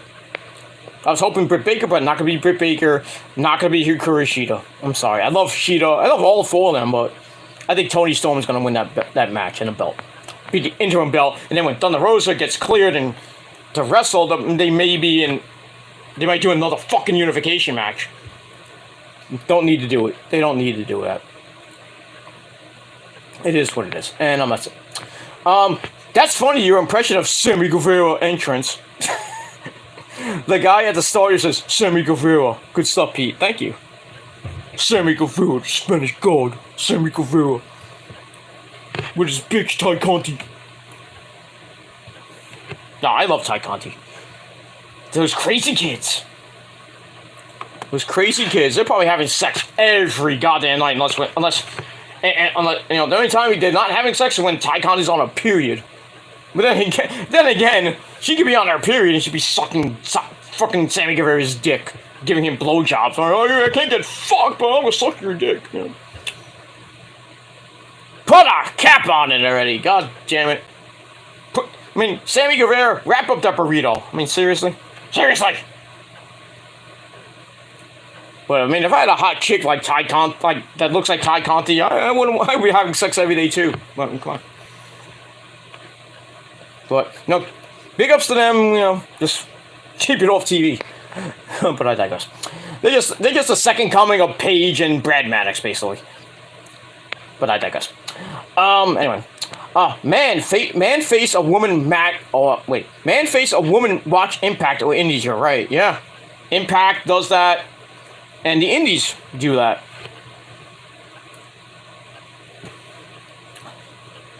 But it is what it is. I was at excuse me. I was at one match. It was Bonesaw Jesse Brooks. I forgot who she was fighting. It was the co-main event. I think it was for Tier 1 Wrestling back in the day. Promotion's gone now. Among other promotions, should be history, but that's another story for another time. But yeah, Jesse Brooks, I think, was facing a male wrestler, and they stopped the match because they canceled the match because the State Athletic Commission in New York is like, you can't do that. And then the referee, I forgot his name. We call him Kid Referee. I forgot his actual name. He still does refereeing here and there, not much. But he got on the mic and blasted the commission. He was like, this is wrong, this is blah, blah, blah. And then he paused and I go, fuck the commission! And then the crowds just started chanting along with me, fuck the commission, blah, blah, blah. So he just threw down the mic, pissed, or the owner's pissed. But eventually they had the match, and I think Jesse Brooks won that match. So, fuck the commission in New York. Especially at all these indie shows, the same fucking guy. Fuck that guy. And fuck the New York State Athletic Commission. That's why you don't see at indie shows when they get hardcore, they don't get hardcore. All you see is ladders and chairs. And sometimes Legos, and that's it. They don't get violent, like CCW violent, GCW type violent. No glass, no freaking barbed wire. Nothing like that. It's the New York State Athletic Commission. No blood. Blah. Yeah, but they have freaking medics there. Let them fucking fight, asshole. We want to see violence. And if it's a man and a woman, and they get hardcore and they blasting each other with fucking light tubes, let them do it. Fuck you, man. This is wrestling. This is a sport, professional wrestling. Freedom of expression. Let them do what the fuck they want. Fuck you. That's all I gotta say about that. Is Gresham in AEW or gone yet? He is done. With Ring of Honor, he's done in AEW. He's basically done. Done. I think he's just taking time off now. He is pissed at what happened with him and Tony Khan at Death Before Dishonor. That's why he dropped the belt to Claudio. Because there was like a difference. I don't know what it was with Tony Khan. Like, they put him on first, which was bad enough. I think that's why he was mad. It's like, why am I losing the belt? First of all, why am I losing the belt? And second of all, why am I first? Why am I the curtain jerker? It's Jonathan Gresham. And he's right. He's right. That match should have been last. What was last on that card? I don't even remember the final match on that card. I think it was, what was it? No, it wasn't Joe and Lethal. I forgot what it was. I forgot. But yeah. I think it was Moxley. No, I forget who it was. Doesn't matter. But yeah, Claudio and Gresham should have been last. That's just my opinion, but that's Tony Khan booking. Pay-per-view was great, but that match should not have been first. If I would have put anything first, I'd probably put Mercedes Martinez and Serena Deeb first. Oh, that's just me. Not to say anything bad about them or the women, but they came out red hot. But that match wasn't red hot, but it came out okay. It is what. Jody Grace, not my type. Sorry, she's jacked bodybuilder. She kicked Matt Cardona's ass and Impact Digital Metal. Like I mentioned that. We don't have to mention that anymore. You think she's hot? Jordan Grace, she annoying and stupid. Benoit comments did not help her. Benoit was amazing at wrestling. Don't know what she's talking about. I don't even know that story about her and all the comments with Benoit. I don't know about that, so it's not my place to say. Maybe she has the same conspiracy theories as Dark Horse has, like, oh, he was murdered. He killed himself. Kevin Sullivan did it. No. I just think I don't want to really talk about the Benoit stuff, but I'll just say this: Benoit was fucked in his head for all the concussions he had. Should have stopped, got help, get his fucking head right, take some time off, and we wouldn't call him a baby killer anymore. And now he's burning in hell. And he will never be in the Hall of Fame. He still will not be in the Hall of Fame. But if he does, if Hunter and Stephanie say, oh, this is like 2007, whatever it was, 16 years later, let's put Chris Benoit in the Hall of Fame. Let's really piss the fans off. Hey, now that Vince is retired, can we get Owen Hart in the Hall of Fame? That's asking too much. Hey, hey, Martha Hart, what do you think? No! Not up to me. It's not up to Vince. It's not up to Vince anymore. Now it's up to Hunter and Stephanie. So maybe they can get something, they can talk to Martha, but I don't think Martha wants to talk to them either.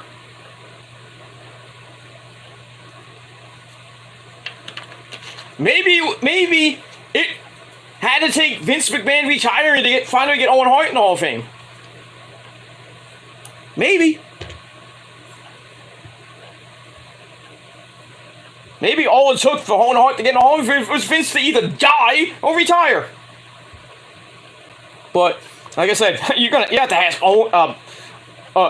Martha Hart and mostly her family, her kids really, and the other members of the Hart family. Like, Natalia probably will allow it because it's her brother-in-law, I think.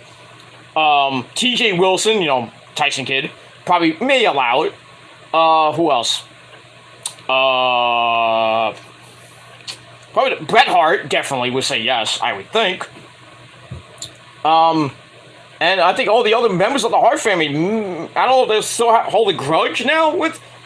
They still hold a grudge now that Hunter and Stephanie are taking over? They may have a grudge, or they'll let bygones be bygones. They go, oh yeah, let's do it. It's been too long, let's do it.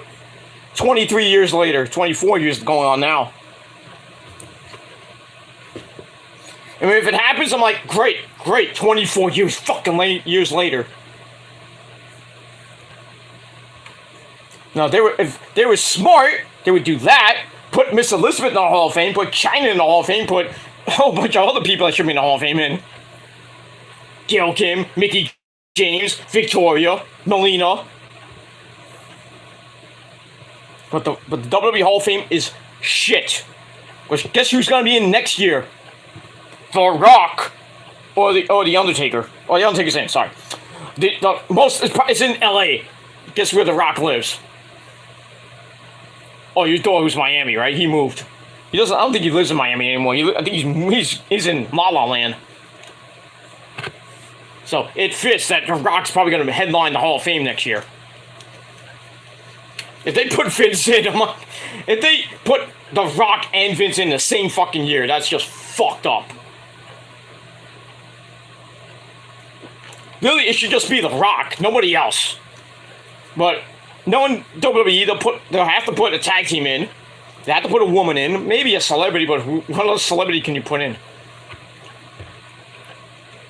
Maybe Donald Trump, I don't know. But yeah, they'll probably put The Rock in. I think as a tag team, for the males, it should be the British Bulldogs. Woman, China, Melina, not Ivy. China, Melina, Miss Elizabeth, Gail Kim, a whole list of others. AJ Lee, Michelle McCool, Layla. It is what it is, but they put dumb fucks like the Bella Sluts and Beth fucking Phoenix in before them. And then, I talked to Melina about it, not once, but twice, and she's like, oh, no. If they want this nostalgia, this and that, it's like, And I'm like, but you're not in. Why are you not in? Beth Phoenix is in before you. Why? The Bella Slut's in before you. Miss Elizabeth's not in before you.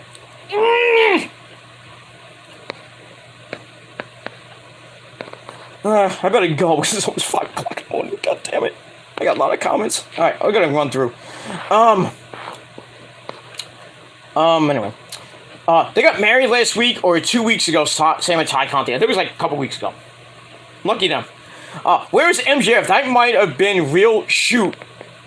Looks like that promo heard absolutely nothing about him. Maybe he actually was pissed off with Tony Khan. Maybe. You fucking mark! That's why, every time that, after a pay-per-view or a regular interview, even on Busted Open Radio, they'll bring up MJF and Tony Khan's like, I'm not talking about that. Pussy. You're a pussy, Tony Khan. You are. And that's all I gotta say about that. I thought Punk hurt his ankle. Is that jumping a barricade broke his ankle or ligaments? There's something in the ankle. AJ Lee hot. Woo, nice. Yeah, she's hot. That ass. As far as Punk goes, it looked like he re-aggravated the injury. That's it. Sorry about all the comments, Pete. That's funny. Shattered Dreams, Goldust entrance for 20 years in WWE. On Titantron, Shattered Dreams production. They used to say, sad fact for you, Pete. I knew about that. But that was funny that Cole brought that up. That was funny. Michael Elgin, quick story. He got arrested but denied it. Yeah. That whole thing with his wife, Mischief, and that's why Mischief left him and the kid. Now, Michael Elgin was on Suicide Watch at one point. He's in Japan recently, decided to steal protein powder. Oh, jeez. Wow, what is all that about? He has just fucked up his life ever since the Me Too movement in 2000 and what year was that? 2018, 2019. When he got the alleged stuff with him and beating his wife, Mischief, and all the fucking shit he did. He should never come back to a major promotion ever again, or an indie promotion. Just get out of wrestling. Blacklist his fucking ass. Fuck him. Go back to Toronto. Anyway. Excalibur, great commentary, knows all the moves. It's amazing. Have you seen Jerry Lawler on kickoff shows? Oh my god, 20-year-old chokes. Oh my god, cringe. He was on SummerSlam. Puppies! You pervert. Jerry Lawler's great. I like the guy and everything. But, calm the fuck down with these stupid jokes. Really. Like, seriously, calm down. Mauro Ranallo, one of the best commentators out there. He was. I don't know what he's doing now. Bullied by JBL, allegedly. Just to be clear, Japanese wife or good brothers. Carl Anderson got a Japanese wife. Do you know Pete he has? Yes. His wife is fucking hot. Carl Anderson, you bastard. Pays to live in Japan. If you're in Japan for like 5-10 years, all you're doing is working for New Japan, and then sometimes you come over to the States just work for Ring of Honor and that. You know, but if you're just there for like a year, 2, 3 years, you're gonna have to find somebody to fuck. And you found one hot piece of ash. Lucky him. Scarlett. Oh my God, lucky man, Killer Cross. You're damn right he is. Lucky bastard. She's a nice lady though. I met her twice. Great ladies. Great to talk to too. Same thing with Killer Cross. Great guys to talk to. Sorry, Pete. My bad. I'm still here. Okay. Yeah, I'm leaving pretty soon. I'm getting out of here. It's 4:45 now. I'm gonna get out of here. I don't care if I went 4 hours. I don't give a shit. It's my fucking channel, my fucking show. You don't like it? Go to fucking bed, you fag. Go to bed. Stop dreaming about me. God damn. Don't you have work tomorrow? If you do, if you have an actual job, or is your job taking care of your pop? But I digress. I thought you were under 40, surely. I watched wrestling since 1990 myself. Bob Backlund, crazy, his Hall of Fame speech, wow.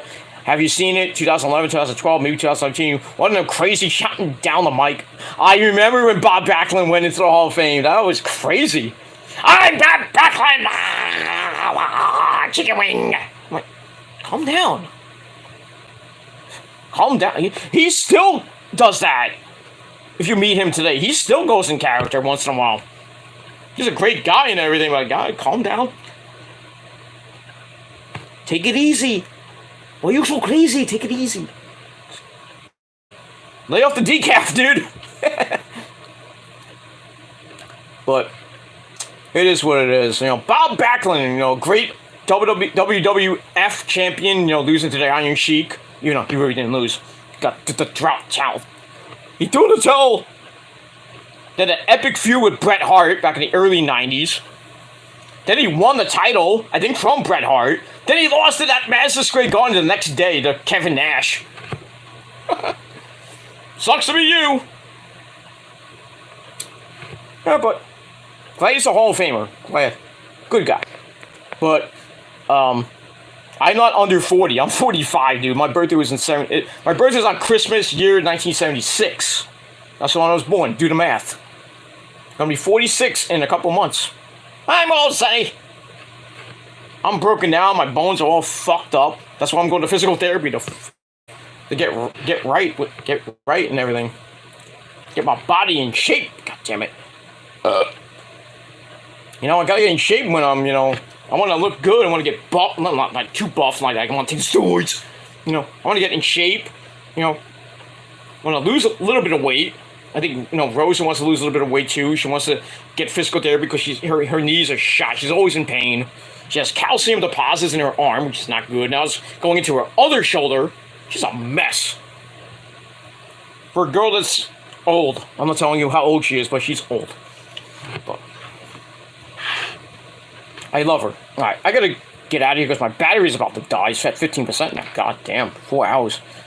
Well, let me just check something for a second. Sick boy left me a comment. Fat boy, one of his fake accounts. Anyway, don't care. He probably done like 6 videos I have to look at and get rid of. But it is what it is. Yeah. Tell you gorgeous Lacey Von Erich. She did own SVP, think it's called Wrestling Company in Texas. Not anymore that Blood Hunter or Hannibal Crazy Wrestler. Yeah, I know. Hannibal is on YouTube, and I'm subscribed to him, but I don't watch his videos that much. That guy's a sicko. But he knows his wrestling. That's all I gotta say about that. As far as Lacey Von Erich goes, I could care less about her. Just a hard, not great wrestler. The only thing I remember about Lacey Von Erich is she was in The Beautiful People with Angelina Love and Angel Love and Velvet Sky, and then Madison Rain. She stunk in the ring. Stunk on the mic too. She was, you know, she's very attractive and everything, but back then, but it's horrible in the ring. Horrible. I digress. Ever see Hannibal beat up Macho Man's brother in the locker room? There he broke his arm, put him in a UFC armbar, landing potfoe. Yeah, I saw that. That's crazy. I don't remember what the beef was about, but that was fucking nuts. Remember the one where he almost killed Terry Funk he was getting an award, and then he came in, beat the fuck out of Terry Funk, busted him wide open, and Terry Funk actually, you know, got him arrested. He's like, "You son of a bitch," and he fought back. You know, God bless Terry Funk. I think he was like 70 something at the time. Got a black, and Hannibal took. He like grabbed it, bam. You know, I think he legit wanted to kill Terry Funk. The guy's a nut job. But it is what it is. Alright, Kevin, now he's still here. He was here. How are you, Peter? I'm doing pretty good. I'm about to go to bed. Hercules with the chain is not in the Hall of Fame. Is it the same guy? Blue trunks, silver chain around his neck. No, he didn't. I don't think he ever had blue trunks. I know he had black trunks. I think you're thinking of another guy, but maybe it's just me. I don't know. But yeah, he's not in the Hall of Fame. That's kind of shocking. He should be. Another guy, Jobber Hall of Fame, Brooklyn Brawler, Steve Lombardi. He could play him. He could play that baseball gimmick, not the Goon. I don't think he was the Goon. But yeah, put him in the Hall of Fame, in the Jobber wing of the Hall of Fame, the Brooklyn Brawler, or the first Doink. But it is what it is. I would put him in. Okay, we got 4 more and we're out of here. Best RKO I've seen Randy on Nia Jax at the Royal Rumble. I remember that. That was great. I was laughing like, yeah! Fuck you, Nia Jax, you bitch. Put that in your hole. Fuck you. And that's it. Where are we? Okay. I like Sammy Guevara finisher, like the GTS kick to the face. Cool. Yeah, the go to hell, the GTH, or I think it's called the go to hell, but it's a reverse GTS. It's very good, very devastating, very devastating. Okay. Anyway, Solo Monster, famous in wrestling world. I thought he got 70,000 subs on YouTube. Those reviews and podcasts. Okay, I'll check them out tomorrow. But thank you for that. Big ups to Solo Monster, I guess. I'll give him a shout out. Move on. Anyway, final comment of the night from Real Rowdy Sport Rowdy. Thank you all for all the comments. Even if it's like 5 o'clock in the morning, but I don't care. How long were you off YouTube? About a week, was it, Pete? Go away somewhere. I hope you had a nice time. I didn't really go off YouTube. I just took a couple of days off for just to fix myself, really. That's pretty much it. Pretty much it, because, you know, I had a really bad, last weekend was really bad. With all that shit that happened, I don't want to talk about that. But just had a really bad weekend, and pissed. But I got over it, and you know, that's pretty much it. But you know, what are you gonna do? What are you gonna do? Shit happened that really should not have happened. Falsely accused stuff, and you know, I just had a really bad weekend. That's all I gotta say about that. And the people who ruined my weekend, fuck you. Fuck you, kiss my ass, and rot in hell. That's all I gotta say about that. But I'm gonna have a good weekend coming up. You know, hanging out with my parents and Rosa, and then next weekend I'm gonna be away for a little Saturday and into a little bit of Sunday for Labor Day weekend. But I will be watching Clash of the Castle. I will be watching All Out. I will not be watching Worlds Collide. I'm not watching it. Don't care for it. But I will be doing a all-out review, hopefully late Sunday night, depending how I feel and how tired I am. I will be doing Clash of the Castle on Labor Day, and then hopefully we'll get back to a normal schedule, but I'm so busy with work and being with the missus, I can't be live all the time, so that's why, sometimes I take a day or two off, maybe a week off sometimes, but, you'll hear from me eventually. I mean, I won't have to be doing live videos, but, I'll pop on every once in a while, talk about my thoughts about Raw, or do news of the day or whatever, stuff like that. So, I'll still be in the loop, but, there will be times where I'm off a couple days. So, don't yell at me, where's your Raw review? Why is it 6 days later? I have a life, motherfuckers. I have a job. I have a fucking life with Rosa. I gotta meet, hang out with my parents. I gotta go out with friends. And I do have real friends offline. Gotta hang out with them once in a while. They invite me to a bar, me and Rosa to a bar, or just me to a bar, I'll go. My life is not YouTube, like some of you assholes think it is. If you think it is, well, fuck you. Anyway, that's all I gotta say about that, but that's it, so I'm out of here. It's 5 o'clock in the morning. Thank you all for watching. Real Rowdies with Rowdy, Kevin Daddy in the UK. Good morning to you guys. It's almost 10 o'clock there. Hope you have a great Saturday. I'm going to probably have like 2-3 hours of sleep. Probably take a power nap and then probably get up. I got some chores to do early in the day tomorrow, or later today. I got a couple of chores to do. Then I'm going out with my parents. I'm going to dinner with Rosa, hanging out with the parents, watching the Jets-Giants game, football, and then, watch the Mets a little bit, and then, come home, just chill, and then, Sunday, I'm going out with the missus most of the day, so I'm gonna have a pretty decent weekend, and then, next week's a big week of action, wrestling-wise. I'm gonna try to be here almost every day up until the weekend. Next week's Smackdown Rampage review, I'm probably not going to do, because I got to do predictions for All Out and Clash of the Castle.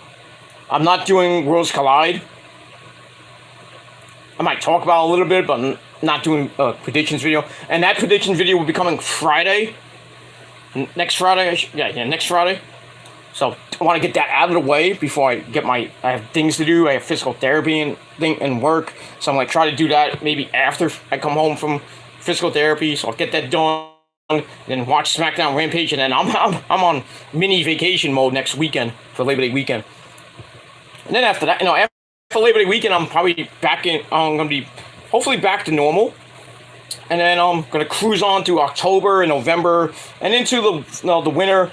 I got things coming up during the fall, and going into the winter, going into Christmas. Hopefully, I'm not saying it will happen, but hopefully, by the end of this year, I'll be on vacation. I was gonna go to Florida last year, but it was too late and everything. The prices were just up the wazoo, and I was like, you know what, fuck it, just stay home. So that's what I did. But hopefully this year, hopefully by my birthday, I will be going down. I'll be maybe going down to Florida for my birthday and maybe New Year's and come back in 2023. But I will still be around, maybe doing a few videos down there. Maybe I have to see. I might even do videos while I'm on vacation down there. But I might pop in once in a while. But like live streams, no, probably not. Reviews, I'll probably just do thoughts. And but we'll talk about that when we get there. Right? I mean, it's August 27th right now, so we got a long way to go. We got about three and a half months to go before we even talk about that. But got a long way to go. A lot of things coming up, and that's pretty much it. All right, 5 o'clock in the morning. I'm out of here. Thanks for watching, everybody. And we're Kevin Daddy. Thank you for all the comments, and everybody else who watched for this almost 4-hour video. Thank you for watching. But I'm out of here. My battery's about to go, and I'm about to go myself. So Thank you for watching. Peter Gilmore signing off. If you're not down with that, you sons of bitches and need to get a fucking life and off my dick.